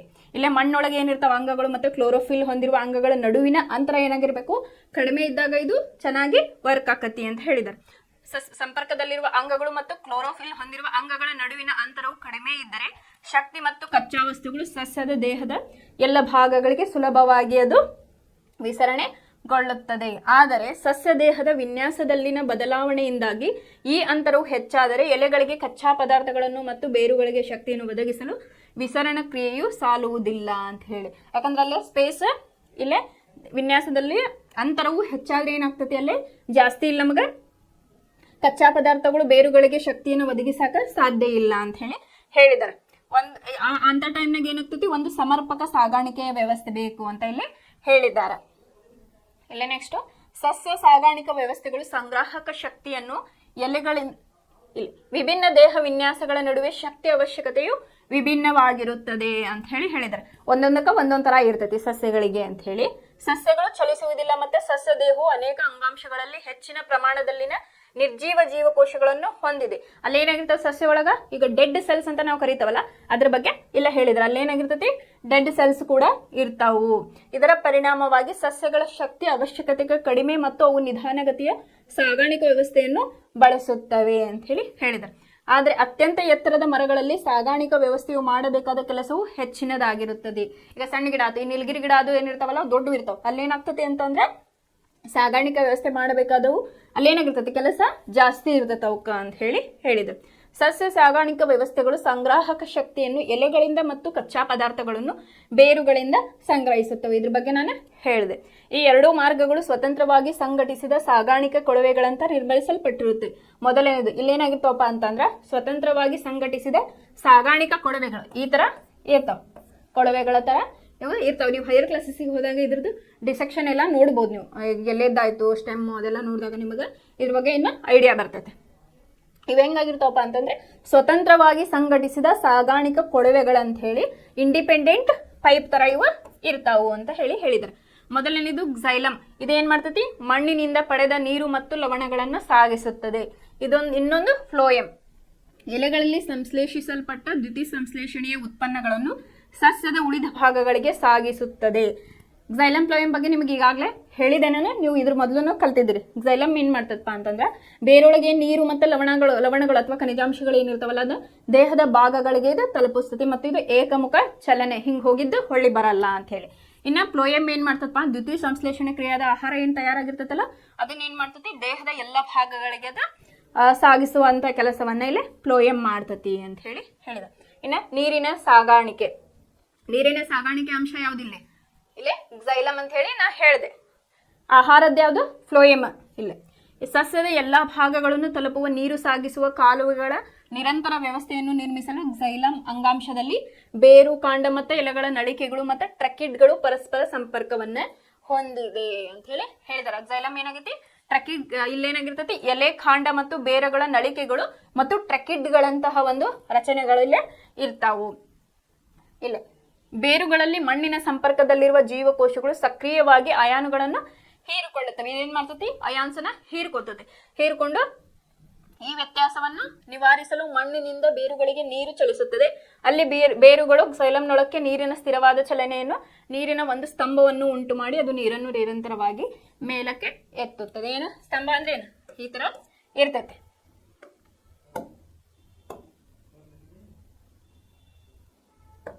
ಇಲ್ಲಿ ನೀರು ಚಲನೆ ಏನಾಗ್ತಿರ್ಬೇಕು ನಿರಂತರವಾಗಿ ಇರ್ಬೇಕಲ್ಲ, ಅದಕ್ಕೆ ಒಂದು ಕಂಬದ ಗತ್ಲೆ ಇರ್ತತದು. ಅದ್ರ ಮೂಲಕ ಏನಾಗ್ತತಿ ನೀರನ್ನ ಸಾಗಿಸ್ತಾ ಇರ್ತತಿ. ಇದು ಕ್ಸೈಲಮ್ನ ಒಂದು ಕೆಲಸ. ಈಗ ಸಿಂಪಲ್ ಆಗಿ ಏನ್ ಮಾಡ್ಬೇಕಪ್ಪ ಅಂತಂದ್ರ ನೀರನ್ನ ಸಾಗಾಣಿಕೆ ಮಾಡೋದು ಯಾವುದು ಕ್ಸೈಲಮ್, ಆಹಾರವನ್ನ ಸಾಗಾಣಿಕೆ ಮಾಡೋದು ಫ್ಲೋಯಮ್ ಅಂತ ಹೇಳಿ ನೆನ್ಪಿಟ್ಕೊಳ್ರಿ. ಕ್ಸೈಲಮ್ ಹೆಂಗ್ ಮಾಡ್ತದಪ್ಪ ಅಂತಂದ್ರ ಬೇರೊಳಗಿರ್ತಕ್ಕಂಥ ನೀರು ಮತ್ತು ಲವಣಗಳನ್ನ ಅದು ತಗೊಂಡು ಹೋಗ್ತತಿ. ಇದು ಮುಖ್ಯವಾಗಿ ಏಕಮುಖ ಚಲನೆ ಅಂತ ಹೇಳಿ. ಈಗ ನೀರು ಹೋಗಿರ್ತೈತೆ ಅದನ್ನ ವಾಪಸ್ ತರಂಗಿಲ್ಲ, ಅದು ಅದೇನ್ ಮಾಡ್ತೈತಿ ಬಾಷ್ಪ ವಿಸರ್ಜನೆ ಮೂಲಕ ಅದು ಎಲೆಗಳಿಂದ ಹೊರಗಡೆ ಹೋಗ್ತೈತೆ. ಅದಕ್ಕೆ ಇದು ಏಕಮುಖ ಚಲನೆ ಅಂತ ಹೇಳಿ ಹೇಳಿದ.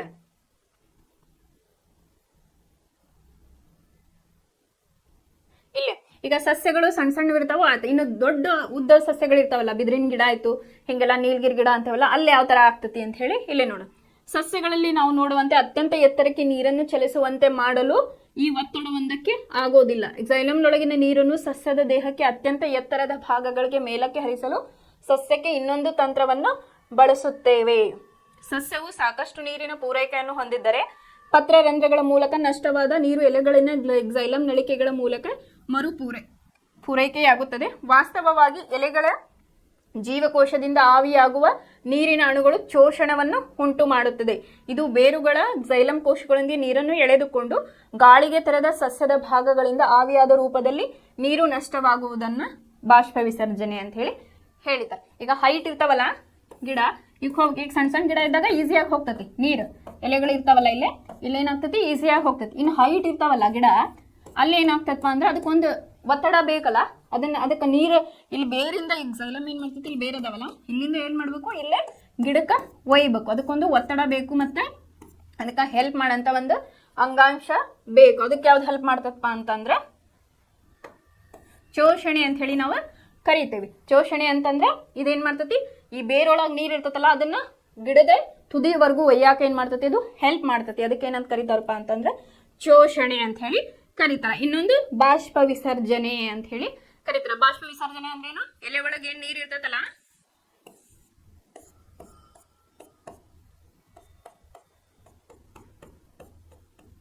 ಇಲ್ಲೇ ಎಲೆ ಒಳಗ ಇಲ್ಲೇ ಕ್ಲೋರೋಪ್ಲಾಸ್ಟ್ ಇರ್ತಾವ ಅಲ್ಲ, ಇಲ್ಲೇ ಕ್ಯೂಟಿಕಲ್ ಇರ್ತೈತಿ, ಮೇಲಿನ ಲೇಯರ್ ತಿಕ್ ಪ್ರೊಟೆಕ್ಟಿವ್ ಲೇಯರ್ ಅಂತೇನು ಕರಿತಾವ ನಾವು ಅದಕ್ಕೆ. ಇಲ್ಲಿ ಎಲೆ ಒಳಗೆ ಏನ್ ಇರ್ತೈತಲ್ಲ ನೀರನ್ನ, ಅಲ್ಲಿ ಏನಾಗಿರ್ತೈತಿ ನೀರ್ ಇರ್ತೈತಲ್ಲ ಅದನ್ನ ಆವಿ ಆಗಕ್ಕದು ಬಾಷ್ಪ ವಿಸರ್ಜನೆ ಇಲ್ಲಿ ನಮಗ ಹೆಲ್ಪ್ ಮಾಡ್ತತಿ. ಅದನ್ನ ಇಲ್ಲಿ ಬಾಷ್ಪ ವಿಸರ್ಜನೆ ಬಗ್ಗೆ ಹೇಳಿದ್ದಾರೆ. ಹೀಗೆ ಬಾಷ್ಪ ವಿಸರ್ಜನೆಯು ಬೇರಿನಿಂದ ಎಲೆಗಳಿಗೆ ನೀರು ಮತ್ತು ಅದರಲ್ಲಿ ಕರಗಿರುವ ಲವಣಗಳ ಹೀರುವಿಕೆ ಮತ್ತು ಮೇಲ್ಮುಖ ಚಲನೆಗೆ ಸಹಾಯ ಮಾಡುತ್ತದೆ. ಇದೇನಾಗ್ತತಿ? ಮೇಲ್ಮುಖ ಚಲನೆಗೆ ಇದು ಹೆಲ್ಪ್ ಮಾಡ್ತದೆ, ಅಂದ್ರೆ ಮೇಲ್ಮುಖವಾಗಿ ಇದು ಹೊಂಟೈತಿ. ಆಮೇಲೆ ತಾಪದ ನಿಯಂತ್ರಣದಲ್ಲೂ ಇದು ನೆರವಾಗುತ್ತದೆ. ಆಗಲೇ ಬಾಷ್ಪ ವಿಸರ್ಜನೆಯ ಪ್ರಾಮುಖ್ಯತೆ ಒಳಗೆ ನಾ ಇದು ಹೇಳಿದೆ. ಏನಾಗ್ತತಿ? ಆ ಗಿಡಕ್ಕೆ ಬೇಕಾದಂತ ಉಷ್ಣತೆಯನ್ನ ಇದು ಕಾಪಾಡ್ತತಿ. ಯಾವುದು? ಬಾಷ್ಪ ವಿಸರ್ಜನೆ. ಆಮೇಲೆ ನೀರಿನ ಸಾಗಾಣಿಕೆಯಲ್ಲಿ ಬೇರಿನ ಒತ್ತಡದ ಪರಿಣಾಮವು ರಾತ್ರಿ ಸಮಯದಲ್ಲಿ ಅತ್ಯಂತ ಮಹತ್ವದಾಗಿರುತ್ತದೆ. ಬೆಳಗಿನ ಸಮಯದಲ್ಲಿ ಪತ್ರರಂಧ್ರಗಳು ತೆರೆದಿದ್ದಾಗ ಬಾಷ್ಪ ವಿಸರ್ಜನೆ ಸೆಳೆತವು ನಲ್ಲಿ ನೀರಿನ ಚಲನೆಗೆ ಪ್ರಮುಖ ಚಾಲಕ ಶಕ್ತಿಯಾಗಿದೆ ಅಂತ ಹೇಳಿ ಹೇಳ್ತಾರೆ. ನೀರಿನ ಸಾಗಾಣಿಕೆಯಲ್ಲಿ ಬೇರಿನ ಒತ್ತಡದ ಪರಿಣಾಮವು ರಾತ್ರಿ ಜಾಸ್ತಿ ಇರ್ತತಿ. ಆಮೇಲೆ ಬೆಳಗಿನ ಸಮಯದಲ್ಲಿ ಪತ್ರಗಳು ಟೊಮೆಟೊ ಓಪನ್ ಆಗ್ತಾವ. ಟೊಮೆಟೊ ಓಪನ್ ಆದಾಗ ಏನಾಗ್ತತಿ? ಅಲ್ಲೇ ದ್ವಿತೀಯ ಸಂಶ್ಲೇಷಣೆ ಕ್ರಿಯೆ ಆಗ್ತಿರ್ತತಿ. ಆಮೇಲೆ ಅಯಾನುಗಳ ವಿನಿಮಯವನ್ನ ಅದು ಮಾಡ್ತಾ ಇರ್ತತಿ. ಇಲ್ಲಿ ಬೆಳಗಿನ ಸಮಯದಲ್ಲಿ ಪತ್ರರಂಧ್ರಗಳು ಅಂದ್ರೆ ಟೊಮೆಟೊ ತೆರೆದಿದ್ದಾಗ ಬಾಷ್ಪ ವಿಸರ್ಜನೆಯ ಸೆಳೆತವು ನಲ್ಲಿ ನೀರಿನ ಚಲನೆಗೆ ಪ್ರಮುಖ ಶಕ್ತಿಯಾಗಿದೆ ಅಂತ ಹೇಳಿ, ಅದು ಓಪನ್ ಆಗಿರ್ತತಲ್ಲ ಅದರಿಂದ ಏನಾಗ್ತತಿ? ಇದು ಇದಕ್ಕೆ ಸಹಾಯ ಆಗ್ತತಿ ಅಂತ ಹೇಳಿ. ಆಮೇಲೆ ಆಹಾರ ಮತ್ತು ಇತರ ವಸ್ತುಗಳ ಸಾಗಾಣಿಕೆ ಅಂತ ಹೇಳಿ ಹೇಳಿದೆ. ಇದಕ್ಕೆ ಹೇಳಿದೆ ಆಹಾರ ಮತ್ತು ಇತರ ವಸ್ತುಗಳಿಗೆ ಯಾವುದು? ಫ್ಲೋಯಂ ಅಂಗಾಂಶ ನಮಗಿಲ್ಲ ಹೆಲ್ಪ್ ಮಾಡ್ತತಿ. ಈಗ ಎಲೆಗಳಿಂದ ಸಸ್ಯದ ಉಳಿದ ಭಾಗಗಳಿಗೆ ಚಯಾಪಚಯ ಕ್ರಿಯೆಗಳು, ವಿಶೇಷವಾಗಿ ದ್ವಿತೀಯ ಸಂಶ್ಲೇಷಣೆಯ ಉತ್ಪನ್ನಗಳು ಹೇಗೆ ಸಾಗಾಣಿಕೆಯಾಗುತ್ತವೆ ಎಂಬುದನ್ನು ನಾವು ತಿಳ್ಕೊಳ್ಳೋಣ ಅಂತ ಹೇಳಿದಾರೆ. ಫಸ್ಟ್ ಈಗ ನೀರು ಮತ್ತು ಲವಣಗಳದ್ದು ನೋಡಿದ್ವಿ. ಈಗ ಆಹಾರದ ಬಗ್ಗೆ ತಿಳ್ಕೋಬೇಕು. ವಿಲೀನಗೊಳ್ಳಬಲ್ಲ ದ್ವಿತೀಯ ಸಂಶ್ಲೇಷಣೆಯ ಉತ್ಪನ್ನಗಳ ಸಾಗಾಣಿಕೆಯನ್ನು ವಸ್ತು ಸ್ಥಾನಾಂತರಣ ಅಥವಾ ಟ್ರಾನ್ಸ್ಲೋಕೇಶನ್ ಅಂತ ಹೇಳಿ ಹೇಳಿದ್ದಾರೆ. ಇದ್ರ ಬಗ್ಗೆ ನಾನು ಹೇಳಿದ್ದೆ. ಅಂದ್ರೆ ಈಗೇನು ದ್ವಿತೀಯ ಸಂಶ್ಲೇಷಣೆ ಕ್ರಿಯೆ ಒಳಗೆ ಆಹಾರ ತಯಾರಾಗಿರ್ತೈತಲ್ಲ ಅದನ್ನ ಏನ್ ಮಾಡ್ಬೇಕು? ದೇಹದ ಎಲ್ಲ ಭಾಗಗಳಿಗೆ, ಒಂದು ಭಾಗದಿಂದ ಇನ್ನೊಂದು ಭಾಗಕ್ಕೆ ಅದು ತಗೊಂಡು ಹೋಗ್ಬೇಕಲ್ಲ, ಅದಕ್ಕೆ ಏನಂತಾರ? ವಸ್ತು ಸ್ಥಾನಾಂತರಣ ಅಂತ ಹೇಳಿ ಕರೀತಾರ. ಮತ್ತು ಇದು ವಾಹಕ ಅಂಗಾಂಶದ ಫ್ಲೋಯಂ ಭಾಗದಲ್ಲಿ ಜರುಗುತ್ತದೆ. ಇದು ಹೇಳಿದೆನಾ ಫ್ಲೋಯಂ ಒಳಗೆ ಆಗ್ತದೆ ಅಂತ ಹೇಳಿ. ದ್ವಿತೀಯ ಸಂಶ್ಲೇಷಣೆಯ ಉತ್ಪನ್ನಗಳ ಜೊತೆಗೆ ಅಮೈನೋ ಆಮ್ಲಗಳು ಮತ್ತು ಇತರ ವಸ್ತುಗಳನ್ನು ಫ್ಲೋಯಂ ಸಾಗಿಸುತ್ತದೆ. ಇಲ್ಲಿ ಏನಾಗ್ತದೆ? ದ್ವಿತೀಯ ಸಂಶ್ಲೇಷಣೆ ಪ್ರಾಡಕ್ಟ್ ಏನ್ ಫಾರ್ಮ್ ಆಗ್ತಾವಲ್ಲ ಉತ್ಪನ್ನಗಳ ಜೊತೆಗೆ ಅಮೈನೋ ಆಸಿಡ್ಸ್ಗಳು ಇರ್ತಾವು ಮತ್ತು ಇತರ ಅದ್ರ ಜೊತೆಗೆ ಇನ್ನು ಉಳಿದಿದ್ದ ಯಾವ ವಸ್ತುಗಳೆಲ್ಲ ಅದನ್ನ ಸಾಗಿಸಾಕ ಇದು ಹೆಲ್ಪ್ ಮಾಡ್ತದೆ. ಈ ವಸ್ತುಗಳು ವಿಶೇಷವಾಗಿ ಬೇರುಗಳು, ಹಣ್ಣುಗಳು ಮತ್ತು ಬೀಜಗಳಂತ ಸಂಗ್ರಹಣಾ ಅಂಗಗಳಿಗೆ ಮತ್ತು ಬೆಳೆಯುತ್ತಿರುವ ಅಂಗಗಳಿಗೆ ಪೂರೈಸಲ್ಪಡುತ್ತದೆ. ಏನು ದ್ವಿತೀಯ ಸಂಶ್ಲೇಷಣೆ ಕ್ರಿಯೆದಾಗ ಏನಾಗಿರ್ತದಲ್ಲ ಪ್ರಾಡಕ್ಟ್ ಅದನ್ನೇನ್ ಮಾಡ್ತದೆ? ಇಲ್ಲೇ ಬೇರು ಮತ್ತು ಹಣ್ಣು ಮತ್ತು ಬೀಜ, ಸೀಡ್ ಏನ್ ಕರಿತೇವಲ್ಲ ಅಂತ ಸಂಗ್ರಹಣಾ ಅಂಗಗಳಿಗೆ ಮತ್ತು ಬೆಳೆಯುತ್ತಿರುವ ಅಂಗಗಳಿಗೆ, ಇನ್ಯಾವ ಅವಕ್ಕೇನಂತರ ಸಣ್ಣ ಸಣ್ಣ ಎಲೆ ಇರ್ತಾವಲ್ಲ, ತುದಿ ಚಿಗುರು ಎಲೆ ಅಂತ ಕರಿತೇವಲ್ಲ, ಅವಕ್ಕ ಕೂಡ ಇದು ಅಂಗಗಳಿಗೆ ಪೂರೈಸಲ್ಪಡುತ್ತದೆ. ಆಹಾರ ಮತ್ತು ಇತರ ವಸ್ತುಗಳ ಸ್ಥಾನಾಂತರಣವು ಜರಡಿ ನಾಳದ ಪಾರ್ಶ್ವ ಸಂಗಾತಿ ಜೀವಕೋಶದ ಸಹಾಯದಿಂದ ಮೇಲ್ಮುಖ ಮತ್ತು ಕೆಳಮುಖ ಎರಡೂ ದಿಕ್ಕುಗಳಲ್ಲಿ ಆಗ್ತೈತಿ. ಇಲ್ಲೊಂದು ಏನ್ ಬಂತು? ಪಾರ್ಶ್ವ ಸಂಗಾತಿ ಜೀವಕೋಶ ಅಂತ ಹೇಳಿ ಬಂತು. ಸಂಗಾತಿ ಜೀವಕೋಶಗಳು ಅಂತಾನು ಕರಿತಾ ಇವಕ್ಕ. ಸಂಗಾತಿ ಅಂದ್ರೇನು? ಕೂಡಿರೋದು. ಈ ಗಂಡ ಹೆಂಡತಿ ಅಂತಾರಲ್ಲ ಹಂಗ ಸಂಗಾತಿ ಜೀವಕೋಶಗಳು ಇರ್ತಾವು. ಈಗ ಫ್ಲೋಯಂ ಅನ್ಕೊಳ್ರಿ, ಹಿಂಗ ಇರ್ತಾವು ಈ ತರ, ಹಿಂಗ ಸಂಗಾತಿ ಜೀವಕೋಶಗಳು ಅಂತ ಹೇಳ್ತೇವೆ. ಇದು ಮೇಲ್ಮುಖ ಮತ್ತು ಮೇಲ್ಮುಖ ಚಲನೆ ಮತ್ತು ಇದು ಕೆಳಮುಖ ಚಲನೆ ಅಥವಾ ದ್ವಿಮುಖ ಚಲನೆ, ಮೇಲನ್ನು ಹೋಗ್ತತಿ ಮತ್ತು ಕೆಳಗಳನ್ನು ಹೋಗ್ತತಿ. ಈಗ ಆಹಾರ, ಈಗ ಎಲೆಗಳು ಏನಾಗಿರ್ತಾವ ಎಲ್ಲ ಕಡೆ ಹರಡಿರ್ತಾವ, ಅದಕ್ಕೆಲ್ಲ ಕಳಿಸ್ಬೇಕಲ್ಲ ಇದು ತನ್ನ ಅಂಶಗಳನ್ನ, ಅದಕ್ಕೇನಂತಾರ ಇದು ಎಲ್ಲ ಕಡೆ ಇದು ಸಾಗಾಣಿಕೆ ಮಾಡ್ತತಿ. ಮೇಲ್ಮುಖವಾಗಿನೂ ಚಲಿಸ್ತತಿ ಮತ್ತು ಕೆಳಮುಖವಾಗಿನೂ ಇದು ಚಲಿಸ್ತತಿ ಅಂತ ಹೇಳಿ ಹೇಳಿದ್ದಾರೆ. ಸರಳ ಭೌತ ಬಲಗಳಿಂದ ವ್ಯಾಪಕವಾಗಿ ವಿವರಿಸಲ್ಪಟ್ಟ ನಲ್ಲಿ ಸಾಗಾಣಿಕೆ ಹೋಲಿಸಿದರೆ ಫ್ಲೋಯಂನಲ್ಲಿ ಶಕ್ತಿಯನ್ನು ಬಳಸಿಕೊಂಡು ವಸ್ತುಗಳ ಸ್ಥಾನಾಂತರಣವನ್ನು ಸಾಗಿಸಲಾಗುತ್ತೆ. ಈಗ ಜೈಲಮ್ ಒಳಗೆ ಏನಾಗ್ತತಿ? ಬರೀ ನೀರು ಹೋಗ್ತತಿ, ನೀರು ಮತ್ತು ಲವಣಗಳು. ಇಲ್ಲಿ ಏನಾಗ್ತತಿ? ಇದಕ್ಕೆ ಹೆಚ್ಚಿನ ಒಂದು ಕೆಲಸ ಆಯ್ತು. ಫ್ಲೋಯಂ ಇದು ಹೆಚ್ಚಿನ ಒಂದು ಶಕ್ತಿಯನ್ನು ಬಳಸ್ಕೊತೈತಿ ಅಂತ ಹೇಳಿದ್ದಾರೆ. ATPಯಿಂದ ಶಕ್ತಿಯನ್ನು ಬಳಸಿಕೊಂಡು ಸುಕ್ರೋಸ್ನಂತಹ ವಸ್ತುವನ್ನು ಫ್ಲೋಯಂ ಅಂಗಾಂಶಕ್ಕೆ ವರ್ಗಾಯಿಸುತ್ತದೆ. ATP ಬಗ್ಗೆ ನಾ ಹೇಳಿದ್ದೆ, ಅಡಿನೋಸಿನ್ ಟ್ರೈಫಾಸ್ಫೇಟ್ ಅಥವಾ ಗ್ಲೂಕೋಸ್ ಅಂತ ಕರೀರಿ. ಇನ್ನು ATP ಇಂದ ಶಕ್ತಿಯನ್ನು ಬಳಸಿಕೊಂಡು ಸುಕ್ರೋಸ್ನಂತಹ ವಸ್ತುಗಳು ಏನ್ ಮಾಡ್ತತಿ? ಫ್ಲೋಯಂ ಅಂಗಾಂಶಕ್ಕೆ ವರ್ಗಾಯಿಸುತ್ತದೆ ಅಂತ ಹೇಳಿ ಹೇಳಿದ್ದಾರೆ. ಇದು ಅಂಗಾಂಶದ ಅಭಿಸರಣ ಒತ್ತಡವನ್ನು ಹೆಚ್ಚಿಸಿ ನೀರು ಅದರೊಳಗೆ ಪ್ರವೇಶಿಸಲು ಕಾರಣವಾಗುತ್ತದೆ. ಇದಕ್ಕೇನಂತರ ಆಸ್ಮಾಟಿಕ್ ಪ್ರೆಷರ್ ಅಂತ ಹೇಳಿ ಕರೀತಾರೆ. ಈ ಒತ್ತಡವು ಫ್ಲೋಯಂನಿಂದ ವಸ್ತುಗಳು ಕಡಿಮೆ ಒತ್ತಡವಿರುವ ಅಂಗಾಂಶಗಳು ಚಲಿಸುವಂತೆ ಮಾಡ್ತತಿ. ಇದೇನು ಆಸ್ಮೆಟಿಕ್ ಪ್ರೆಷರ್ ಇರ್ತತಲ್ಲ, ಇದೇನ್ ಮಾಡ್ತತಿ, ಅಂಗಾಂಶದ ಅಭಿಸರಣ ಒತ್ತಡವನ್ನು ಹೆಚ್ಚಿಸಿ ನೀರು ಅದ್ರ ಒಳಗೆ ಹೋಗಾಕದು ಹೆಲ್ಪ್ ಮಾಡ್ತತಿ. ಈ ಒತ್ತಡವು ಫ್ಲೋಯಂನಿಂದ ವಸ್ತುಗಳು ಕಡಿಮೆ ಒತ್ತಡವಿರುವ, ಫ್ಲೋಯಂನಿಂದ ಏನ್ ಬರ್ತದಲ್ಲ, ಕಡಿಮೆ ಒಂದು ಪ್ರೆಷರ್ ಉಳ್ಳಂತಹ ಅಂಗಾಂಶಗಳಿಗೆ ಇದು ಚಲಿಸುವಂತೆ ಮಾಡುತ್ತದೆ. ಇದು ಸಸ್ಯದ ಅವಶ್ಯಕತೆಗೆ ಅನುಗುಣವಾಗಿ ವಸ್ತುಗಳನ್ನು ಸಾಗಿಸಲು ಫ್ಲೋಯಂಗೆ ಅನುವು ಮಾಡಿಕೊಡುತ್ತದೆ. ಒಂದೊಂದು ಸಸ್ಯಕ್ಕೆ ಏನೇನು ಬೇಕಲ್ಲ ಅದನ್ನೇನು ಮಾಡ್ತದಪ್ಪ ಅಂತಂದ್ರೆ ಅದಕ್ಕೆ ಅವಶ್ಯಕತೆಗೆ ತಕ್ಕಂಗೆ ಇದು ವಸ್ತುಗಳನ್ನು ಸಹಾಯ ಮಾಡಲು ಫ್ಲೋಯಂಗೆ ಅನುವು ಮಾಡಿಕೊಡ್ತೈತಿ. ಉದಾಹರಣೆಗೆ ಬೇಸಿಗೆ ಕಾಲದಲ್ಲಿ ಮೊಗ್ಗುಗಳು ಬೆಳವಣಿಗೆಗಳು ಶಕ್ತಿಯ ಅಗತ್ಯವಿರುವುದರಿಂದ ನೀರು ಅಥವಾ ಕಾಂಡದ ಅಂಗಾಂಶಗಳಲ್ಲಿ ಸಂಗ್ರಹವಾಗಿರುವ ಶರ್ಕರ ಪದಾರ್ಥಗಳನ್ನು ಮೊಗ್ಗಿಗೆ ಸಾಗಿಸಲ್ಪಡುತ್ತದೆ. ಈಗ ಬಿಸಿಲಾಗ ಏನಾಗಿರ್ತೈತಿ, ಅಷ್ಟು ಟೆಂಪ್ರೇಚರ್ ಜಾಸ್ತಿ ಇರ್ತೈತಿ, ಆ ಮೊಗ್ಗುಗಳು ಬೆಳಿಬೇಕಲ್ಲ, ಹೂ ಆಗ್ಬೇಕಲ್ಲ, ಅದಕ್ಕೆ ಏನ್ ಮಾಡ್ತೈತಿ, ಶಕ್ತಿಯ ಅಗತ್ಯವಿರುವುದರಿಂದ ಬೇರು ಅಥವಾ ಕಾಂಡದ ಅಂಗಾಂಶಗಳಲ್ಲಿ, ಈಗ ಬೇರು ಮತ್ತು ಕಾಂಡಗಳೊಳಗೆ ಏನು ಸೀಕ್ರೆಟ್ ಆಗಿರ್ತೈತಲ್ಲ ಅದನ್ನೇನು ಮಾಡ್ತೈತಿ, ಆ ಶರ್ಕರ ಪದಾರ್ಥಗಳನ್ನು ಇದು ಮೊಗ್ಗುಗಳಿಗೆ ಸಾಗಿಸಾಕ ಸಹಾಯವನ್ನ ಮಾಡ್ತತಿ. ಇಲ್ಲಿವರೆಗೂ ಏನು ನೋಡಿದ್ವಿ ನಾವು, ಸಸ್ಯಗಳಲ್ಲಿ ಯಾವ ರೀತಿಯಾಗಿ ಸಾಗಾಣಿಕೆ ಆಗ್ತದೆ ಅಂತ ಹೇಳಿ ನೋಡಿದ್ವಿ. ಇನ್ನು ನೆಕ್ಸ್ಟ್ ವಿಸರ್ಜನೆ. ಯಾವುದು ವಿಸರ್ಜನೆ? ಈಗ ಮಾನವನಲ್ಲಿ ಈಗ ಏನಾಗ್ತತಿ, ಘನವಸ್ತು ಏನೈತಲ್ಲ, ಘನವಸ್ತು ಲಾರ್ಜ್ ಇಂಟೆಸ್ಟೈನ್ ಮೂಲಕ ಏನಾಗ್ತತಿ, ಹೊರಗೆ ಹೋಗ್ತತಿ. ಇನ್ನು ದ್ರವ ವಸ್ತು ಯೂರಿನ್ ಯಾವ ರೀತಿಯಾಗಿ ವಿಸರ್ಜನೆ ಆಗ್ತದೆ ಅಂತ ಹೇಳಿ ಈಗ ತಿಳ್ಕೊಳ್ಳೋಣ. ನೆಕ್ಸ್ಟ್ ಯಾವ ಕಾನ್ಸೆಪ್ಟ್, ವಿಸರ್ಜನೆ. ಮಾನವನಲ್ಲಿ ವಿಸರ್ಜನೆ.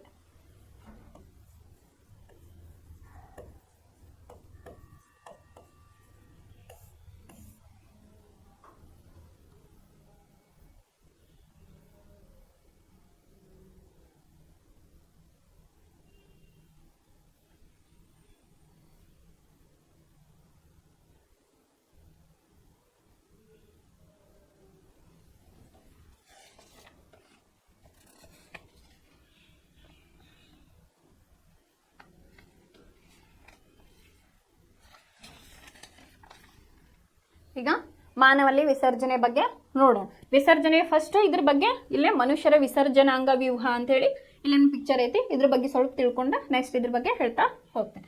ಫಸ್ಟ್ ನೋಡ್ರಿ, ಇಲ್ಲಿ ಇವು ಕಿಡ್ನಿ, ಇವೇನಂತಾರ, ಇದು ಕಿಡ್ನಿ, ಇವು ಬೀನ್ ಶೇಪ್ ಅದಾವಲ್ಲ, ಇವು ಕಿಡ್ನಿಗಳು. ಇದು ಎಡ ಮೂತ್ರಪಿಂಡ, ಇದು ಬಲ ಮೂತ್ರಪಿಂಡ. ಕನ್ನಡದಾಗ ಏನಂತಾರೆ, ಇವಕ್ಕ ಮೂತ್ರಪಿಂಡಗಳು ಅಂತ ಹೇಳಿ ಕರೀತಾರ, ಅಥವಾ ಇಂಗ್ಲಿಷ್ನಾಗ ಕಿಡ್ನೀಸ್ ಅಂತ ಹೇಳಿ ಕರೀತಾರೆ. ಇದು ಏನಾಗಿರ್ತೈತಿ, ಎಡಗಡೆ ಒಂದು ಕಿಡ್ನಿ ಇರ್ತೈತಿ ಮತ್ತು ಬಲಗಡೆ ಒಂದು ಕಿಡ್ನಿ ಇರ್ತೈತಿ. ಇಲ್ಲಿ ಇದೇನೈತಲ್ಲ ಈ ಪೋರ್ಷನ್ ಎಡ ರೀನಲ್ ಅಂತ ಹೇಳಿ ಕರೀತಾರ. ಇದು ಎಡ ರೀನಲ್ ಅಪಧಮನಿ, ಇದು ಎಡ ರೀನಲ್ ಅಭಿಧಮನಿ. ಅಭಿಧಮನಿ ನಾವು ನಿನ್ನೆ ಹಾರ್ಟ್ ಒಳಗೆ ಏನು ಮಾಡಿದ್ವಿ, ಅಭಿಧಮನಿ ಏನ್ತೈತಿ, ರಕ್ತವನ್ನ ತಗೊಳ್ತತಿ, ಅಪಧಮನಿ ರಕ್ತವನ್ನ ಹೊರಗಡೆ ಹಾಕ್ತತಿ ಅಂತ ಹೇಳಿ ನಿನ್ನೆ ಕರೆದ್ವಿ ನಾವು, ಇದ್ರ ಬಗ್ಗೆ ತಿಳ್ಕೊಂಡಿದ್ವಿ. ಇನ್ನು ಮಹಾ ಅಪಧಮನಿ ಎಡ ಮೂತ್ರನಾಳ, ಮಹಾ ಅಭಿಧಮನಿ ಮೂತ್ರಕೋಶ. ಹಿಂಗೇನು ತೋರಿಸ್ತಾರಲ್ಲ ಇದು ಮೂತ್ರಕೋಶ, ಇದು ಮೂತ್ರ ದ್ವಾರ. ಈ ಮೂತ್ರ ದ್ವಾರದ ಮೂಲಕ ಏನಾಗ್ತತಿ, ಯೂರಿನ್ ಹೋಗ್ತತಿ. ಈಗ ಏನಾಗ್ತದಪ್ಪ, ಬ್ಲಡ್ ಒಳಗ ಈಗ ನಾವು ತಿಂದಿರ್ತಾವಲ್ಲ ಗ್ಲೂಕೋಸ್ ಹೊಡೆದಾಗ ಏನಾಗಿರ್ತತಿ, ತ್ಯಾಜ್ಯ ವಸ್ತುಗಳು ಇರ್ತಾವ. ಯಾವ ಇರ್ತಾವ, ತ್ಯಾಜ್ಯ ವಸ್ತುಗಳು ಇರ್ತಾವ. ಅದನ್ನ ಹೊರಗೆ ಹಾಕ್ಬೇಕಲ್ಲ. ಈಗ ಘನ ಪದಾರ್ಥವನ್ನ ಗೊತ್ತಾಯ್ತು ನಮ್ಗೆ ಹೆಂಗಾಗ್ತೇವೆ ಅಂತೇಳಿ. ಈಗ ಲಿಕ್ವಿಡ್ ಫಾರ್ಮ್ ಒಳಗೆ ಇದ್ದಿದ್ದು ಹೆಂಗಾಗ್ಬೇಕು, ಯೂರಿನ್ ಮೂಲಕ ಹೋಗ್ತತಿ. ಅದಕ್ಕೆ ಯಾವ್ದು ಹೆಲ್ಪ್ ಮಾಡ್ತತಿ ಅಂದ್ರೆ ಇವು ಮೂತ್ರಪಿಂಡಗಳು ನಮಗ ಹೆಲ್ಪ್ ಮಾಡ್ತಾವ. ಇಲ್ಲೆಲ್ಲ ಸೋಸುವಿಕೆ ಒಂದು ಕ್ರಿಯೆ ಆಗ್ತತಿ. ಇದ್ರೊಳಗ 3 ಹಂತಗಳು ಬರ್ತಾವ. ಅವು ಯಾವ್ಯಾವ ಅಂತ ಹೇಳಿ ನೋಡೋಣ.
ಮೂತ್ರ ವಿಸರ್ಜನೆ. ಇಲ್ಲಿ ಮೂತ್ರ ಉತ್ಪತ್ತಿ ಆಗ್ಬೇಕಂತಂದ್ರೆ ಇಲ್ಲಿ 3 ಹಂತಗಳು ಇದಾವೆ. ಯಾವ್ಯಾವಪ್ಪ ಅಂತಂದ್ರೆ ಒಂದನೇದ್ದು ಸೋಸುವಿಕೆ, ಎರಡನೇದು ಮರು ಹೀರುವಿಕೆ, ಮೂರನೇದು ಮೂತ್ರ ವಿಸರ್ಜನೆಯ ಪ್ರಚೋದನೆಯ ಹಂತ ಅಂತ ಹೇಳಿ ನಾವು ಕರಿತೀವಿ. ಈಗ ಫಸ್ಟ್ ಇದು ಮೂತ್ರಪಿಂಡದ ಬಗ್ಗೆ ಇದೇನೈತಲ್ಲ ವಿಸರ್ಜನಾಂಗ ವ್ಯೂಹದ ಬಗ್ಗೆ ತಿಳ್ಕೊಳ್ಳೋಣ. ಆಮೇಲೆ ಒಂದೊಂದು ಪಾಯಿಂಟ್ನ ನಾವು ಎಕ್ಸ್ಪ್ಲೇನ್ ಮಾಡ್ತಾ ಹೋಗ್ತೇನೆ. ಮನುಷ್ಯರ ವಿಸರ್ಜನಾಂಗ ವ್ಯೂಹವು ಒಂದು ಜೊತೆ ಮೂತ್ರಪಿಂಡಗಳು, ಒಂದು ಜೊತೆ ಮೂತ್ರನಾಳಗಳು, ಒಂದು ಮೂತ್ರಕೋಶ ಮತ್ತು ಒಂದು ಮೂತ್ರದ್ವಾರವನ್ನು ಒಳಗೊಂಡಿದೆ ಅಂತ ಹೇಳಿ ಹೇಳಿದ್ದಾರೆ. ಇಲ್ಲಿ ನೋಡ್ರಿ, ಮೂತ್ರಪಿಂಡಗಳು 2 ಕಿಡ್ನಿ ಅದಾವ, ಮತ್ತೆ ಮೂತ್ರನಾಳಗಳು 2 ಅದಾವು, ಮತ್ತೆ ಮೂತ್ರಕೋಶ ಐತಿ, ಮತ್ತೆ ಮೂತ್ರದ್ವಾರ ಐತಿ. ನೀವು ಫಸ್ಟ್ ಏನ್ ಮಾಡ್ಬೇಕು, ಮನುಷ್ಯರ ವಿಸರ್ಜನಾಂಗ ವ್ಯೂಹವು ಒಂದು ಜೊತೆ ಮೂತ್ರಪಿಂಡಗಳು, ಒಂದು ಜೊತೆ ಮೂತ್ರಪಿಂಡಗಳು, ಒಂದು ಜೊತೆ ಮೂತ್ರನಾಳಗಳು, ಒಂದು ಜೊತೆ ಮೂತ್ರನಾಳಗಳು, ಒಂದು ಮೂತ್ರಕೋಶ ಸಂಗ್ರಹಣೆ ಆಗೋದಿದು ಮೂತ್ರಕೋಶ, ಒಂದು ಮೂತ್ರಕೋಶ ಮತ್ತು ಒಂದು ಮೂತ್ರದ್ವಾರವನ್ನು ಹೊಂದಿದೆ ಅಂತ ಹೇಳಿ. ಇನ್ನ ಇವು ಕಿಡ್ನಿ ಎಲ್ಲಿ ಲೊಕೇಟ್ ಆಗಿರ್ತಾವಪ್ಪ ಅಂತಂದ್ರೆ ನಮ್ಮ ಬೆನ್ನು ಮೂಳೆ ಇರ್ತೈತಲ್ಲ, ಆ ಕಡೆ ಒಂದು, ಈ ಕಡೆ ಒಂದು, ಲೆಫ್ಟ್ಗೊಂದು ರೈಟ್ಗೊಂದು ಆಗಿರ್ತಾವ. ಇನ್ನ ಕಿಡ್ನಿ ಒಂದಿದ್ರು ಬದುಕ್ಬೋದು, ಒಂದಕ್ಕೆ ಪ್ರೆಷರ್ ಆಗ್ಬಾರ್ದು ಅಂತ ಹೇಳಿ ನಮ್ಗೆ 2 ಕಿಡ್ನಿಗಳು ಅದಾವಿಲ್ಲ. ಯಾಕಂದ್ರೆ ಇಲ್ಲಿ ಗ್ಲೂಕೋಸ್ ಹೊಡಿತದ್ರಲ್ಲಿ ಅಲ್ಲಿ ಕೆಲಸ ಜಾಸ್ತಿ ಆಗ್ತೈತಿ, ಅದಕ್ಕೆ ಪ್ರೆಷರ್ ಬೀಳಬಾರ್ದು ಅಂತ ಹೇಳಿ ಏನಾಗಿರ್ತೈತಿ ಅಂತಂದ್ರೆ 2 ಕಿಡ್ನಿಗಳು ನಮಗೆ ಇಲ್ಲೇ ಅದಾವು. ಇವೆಲ್ಲಿ ಬೆನ್ನು ಮೂಳೆಯ ಮೂತ್ರಪಿಂಡಗಳು ಉದರ ಭಾಗದಲ್ಲಿ ಬೆನ್ನು ಮೂಳೆಯ 2 ಪಾರ್ಶ್ವಗಳಲ್ಲಿ ಒಂದೊಂದರಂತೆ ಇವೆ ಅಂತ ಹೇಳಿ. ಬೆನ್ನು ಮೂಳೆ ಏನೈತಲ್ಲ ನಮ್ಮ ಹೊಟ್ಟೆ ಹಿಂಭಾಗ, ಅಲ್ಲೇ ಎಡಗಡೆ ಒಂದು ಬಲಗಡೆ ಒಂದು ಲೊಕೇಟ್ ಆಗ್ಯಾವ ಅಂತೇಳಿ ಹೇಳಿದೆ. ಇಲ್ಲೇ ನೋಡ್ರಿ, ಇಲ್ಲಿ ಎಡ ಮೂತ್ರಪಿಂಡ ಸ್ವಲ್ಪ ಮೇಲೆ ಐತಿ, ಬಲ ಮೂತ್ರಪಿಂಡ ಏನೈತಿ ಸ್ವಲ್ಪ ಕೆಳಗೈತಿ. ಯಾಕಪ್ಪ ಅಂತಂದ್ರೆ ಯಕೃತ್ತು ನಮ್ಮ ದೇಹದಲ್ಲಿ ಒಂದು ದೊಡ್ಡ ಆರ್ಗನ್, ಅದು ಏನ್ ಮಾಡಿರ್ತೈತಿ ರೈಟ್ ಸೈಡ್ ಸ್ವಲ್ಪ ಜಾಗವನ್ನ ತೆಗೆದುಕೊಂಡಿರ್ತೈತಿ. ಹಾಗಾಗಿ ಇದು ರೈಟ್ ಸೈಡ್ ಸ್ವಲ್ಪ ಕೆಳಗೈತಿ, ಲೆಫ್ಟ್ ಸೈಡ್ ಇಲ್ಲಿ ಮೇಲೆ ಐತಿ. ಇವನ್ ಹೃದಯನು ಕೂಡ ಹಂಗ ಸ್ವಲ್ಪ ರೈಟ್ ಸೈಡ್ ವಾಲಿರ್ತೈತಿ. ಯಾಕಂತಂದ್ರೆ ಇಲ್ಲಿ ನಮ್ಮ ದೇಹದಾಗ ರೈಟ್ ಸೈಡ್ ಯಕೃತ್ತು ಸ್ವಲ್ಪ ಜಾಗವನ್ನ ಅದು ಆವರಿಸ್ಕೊಂಡಿರ್ತೈತಿ.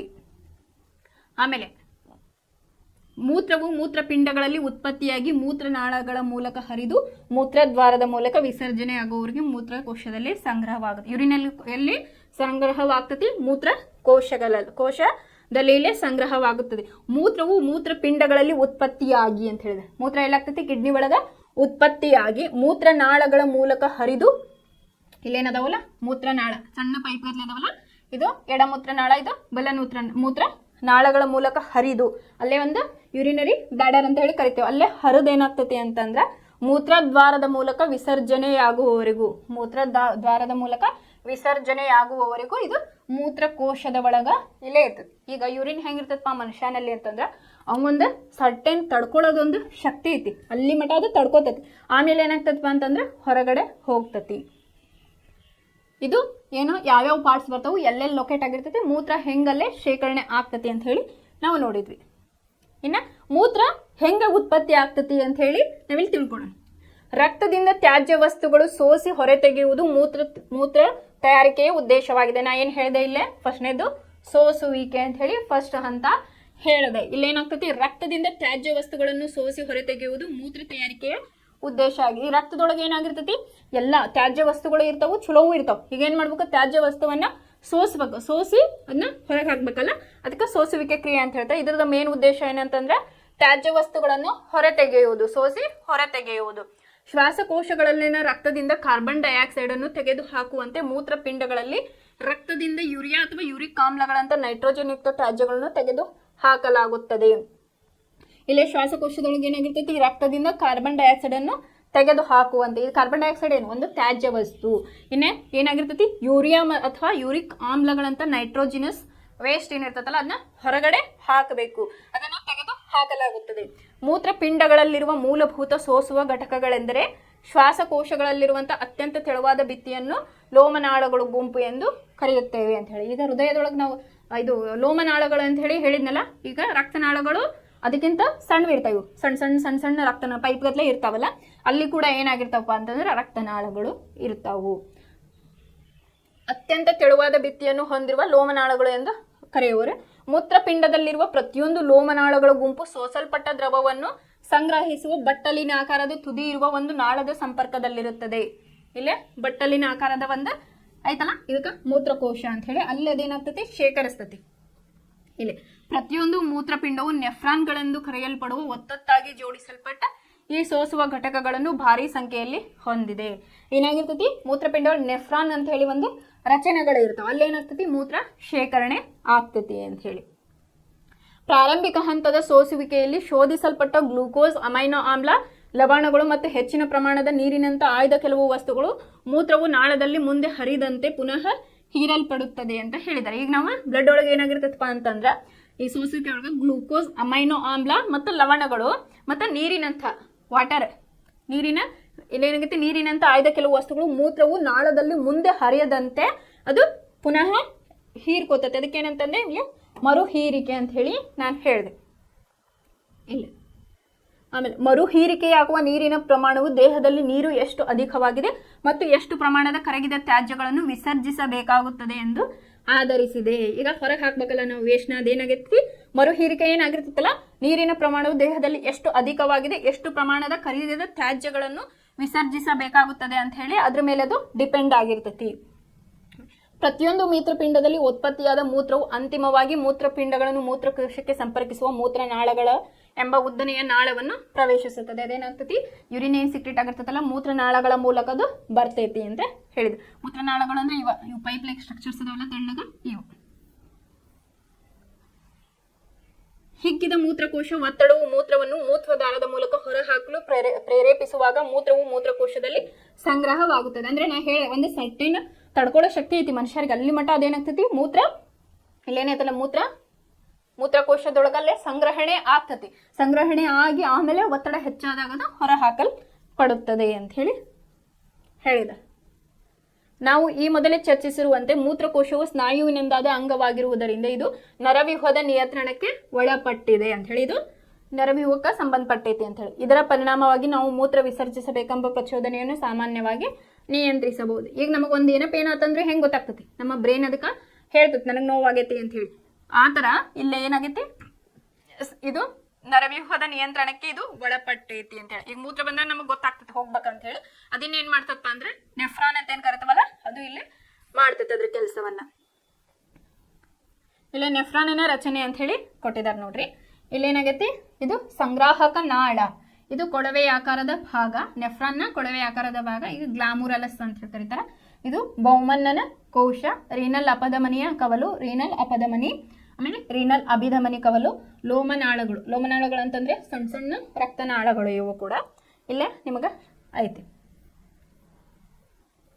ಇದಕ್ಕೇನು ಬೇಕು, ಇಲ್ಲೇ ನೆಫ್ರಾನಿಂದ ಇದು ರಚನೆ. ಈಗ ಹೆಂಗೆ ಕಿಡ್ನಿ ಒಳಗೆ ನೆಫ್ರಾನ್ ಒಳಗೆ ಏನಾಗ್ತೈತಿ, ಯೂರಿನ್ ಶೇಖರಣೆ ಆಗ್ತೈತಿ. ಯೂರಿನ್ ಬಂದಿದ್ದೇನು ಈಗ ಸರ್ಟೇನ್ ಏನಂತಾರೆ ಅವಕ್ಕೆ ಸಂದೇಶವನ್ನ ಕಳಿಸ್ತದದು. ಈಗ ಸಂದೇಶವನ್ನ ಕಳಿಸ್ದಾಗ ಏನಾಗ್ತೈತಿ, ನಮ್ಗೆ ಯೂರಿನ್ ಬಂದಿದ್ದು ಗೊತ್ತಾಗ್ತತಿ ಇಲ್ಲೇ.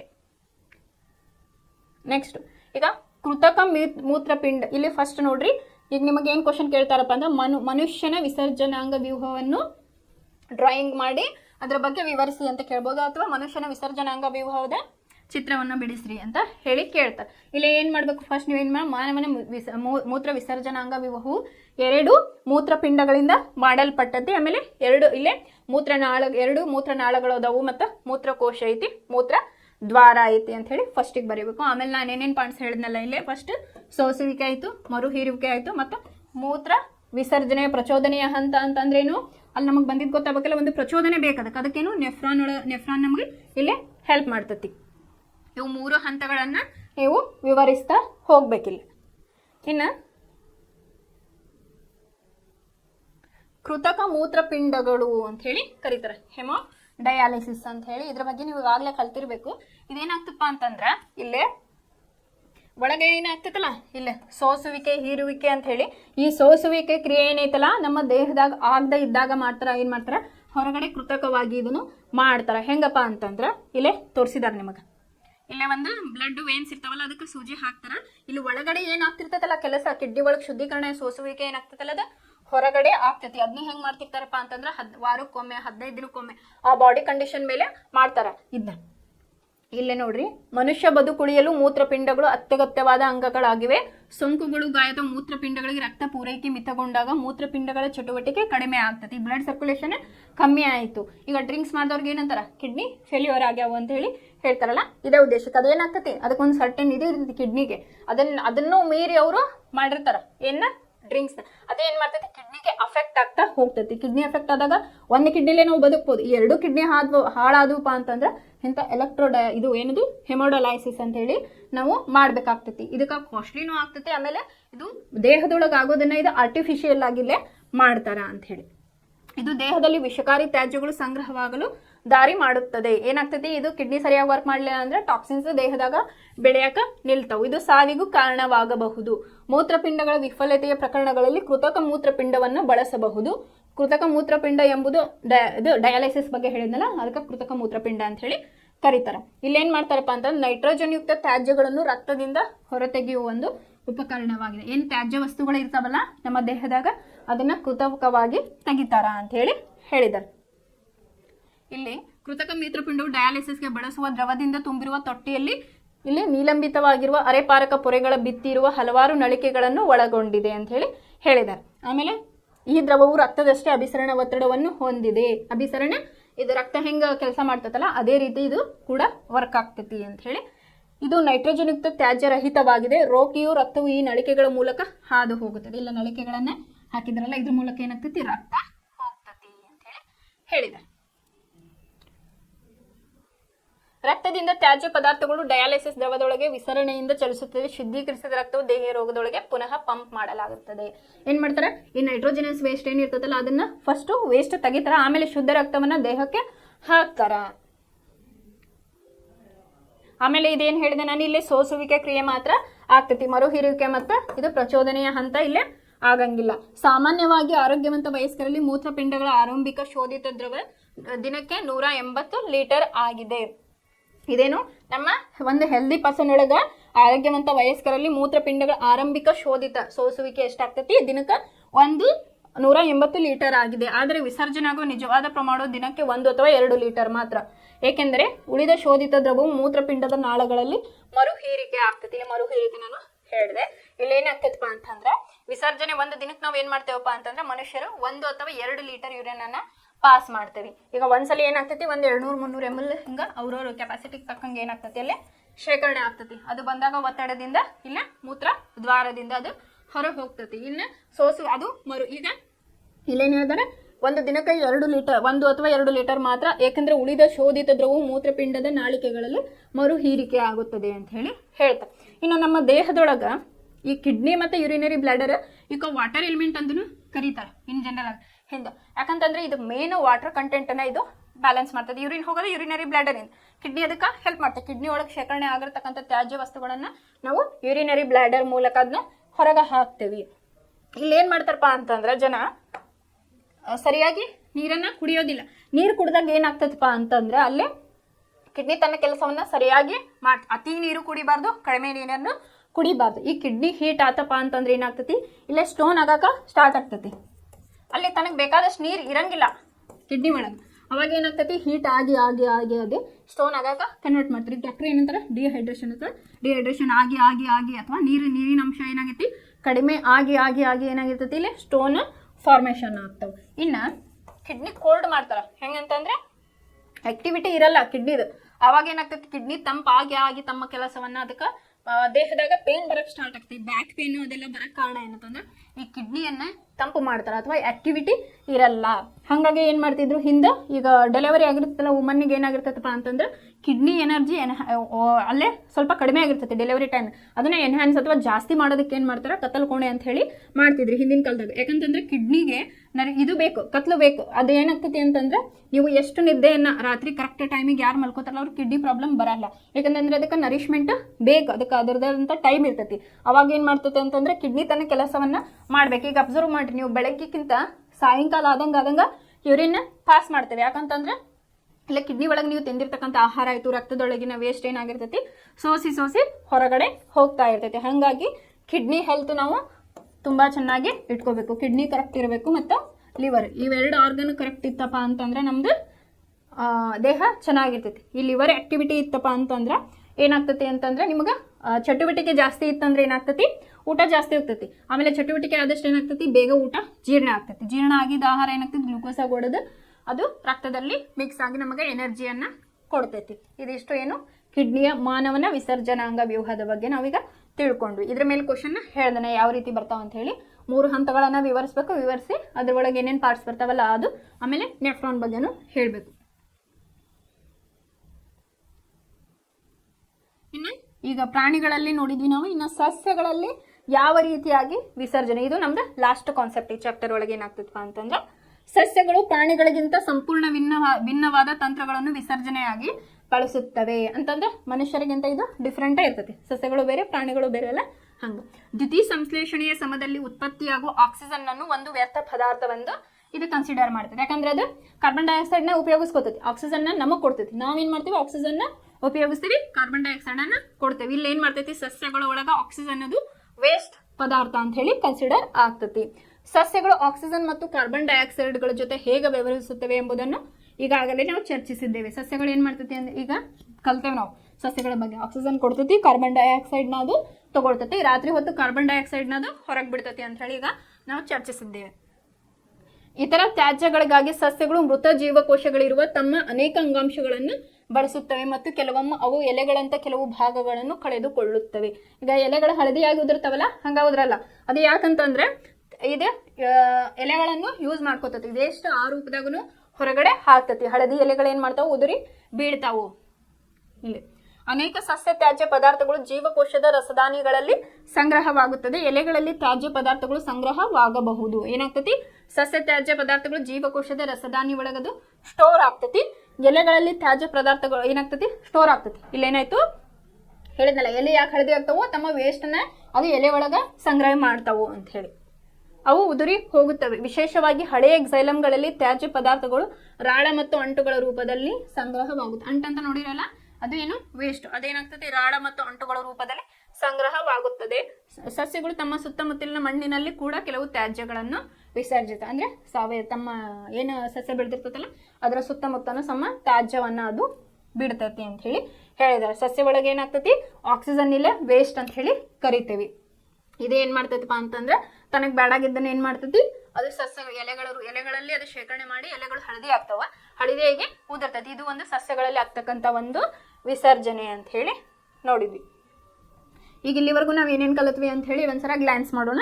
ಈಗ ಫಸ್ಟ್ ಅನೇಕ ಬಗೆಯ ಚಲನೆಗಳನ್ನು ಜೀವದ ಇರುವಿಕೆಗೆ ಸೂಚಕವಾಗಿ ತೆಗೆದುಕೊಳ್ಳಬಹುದು ಅಂತ ಹೇಳಿ ನಾವು ನೋಡಿದ್ವಿ. ಜೀವದ ನಿರ್ವಹಣೆಗೆ ಪೋಷಣೆ, ಉಸಿರಾಟ ಮತ್ತು ಸಾಗಾಣಿಕೆ ಅದ್ರ ಬಗ್ಗೆ ಕಲಿತ್ವಿ. ಪೋಷಣೆ, ಉಸಿರಾಟ, ದೇಹದಲ್ಲಿ ವಸ್ತುಗಳ ಸಾಗಾಣಿಕೆ ಮತ್ತು ವಿಸರ್ಜನೆ ಬಗ್ಗೆ ನೋಡಿದ್ವಿ. ಇಲ್ಲೇ ಇದು ಫಸ್ಟ್ಗೆ ಹೇಳಿದ್ದೆ ಹೆಂಗಾಗ್ತತಿ, ಜೀವಿಗಳಲ್ಲಿ ಸಾಗಾಣಿಕೆ ಅಥವಾ ಇದು ಏನಾಗ್ತತಿ, ಜೀವಕ್ರಿಯೆ ನಡಿಬೇಕಂತಂದ್ರೆ ಏನಾಗ್ತತಿ, ಪೋಷಣೆ, ಉಸಿರಾಟ, ಸಾಗಾಣಿಕೆ ಮತ್ತು ವಿಸರ್ಜನೆ ಅಂತ ಕ್ರಿಯೆಗಳು ನಡಿಬೇಕಂತ ಹೇಳಿ ನಾವು ಕಲಿತ್ವಿ.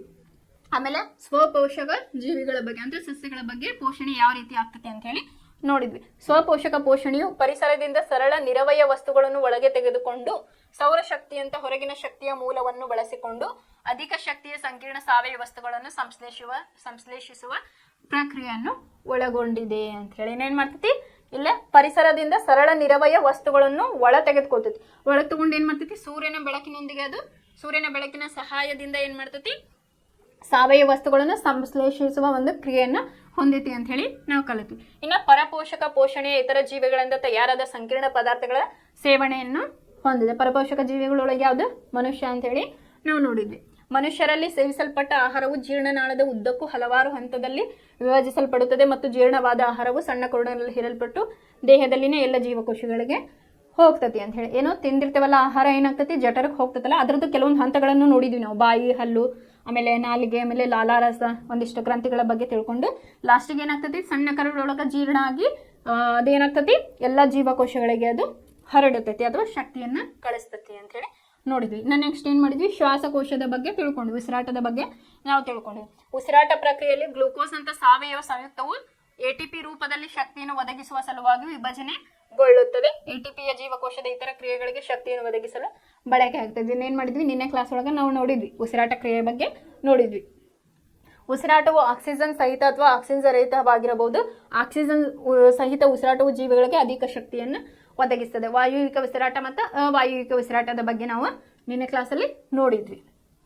ಆಮೇಲೆ ಆಕ್ಸಿಜನ್ ಸಹಿತ ಉಸಿರಾಟ ಏನಾಗ್ತದೆ, ಶಕ್ತಿಯನ್ನ ಜಾಸ್ತಿ ಬಳಸ್ಕೊತತಿ.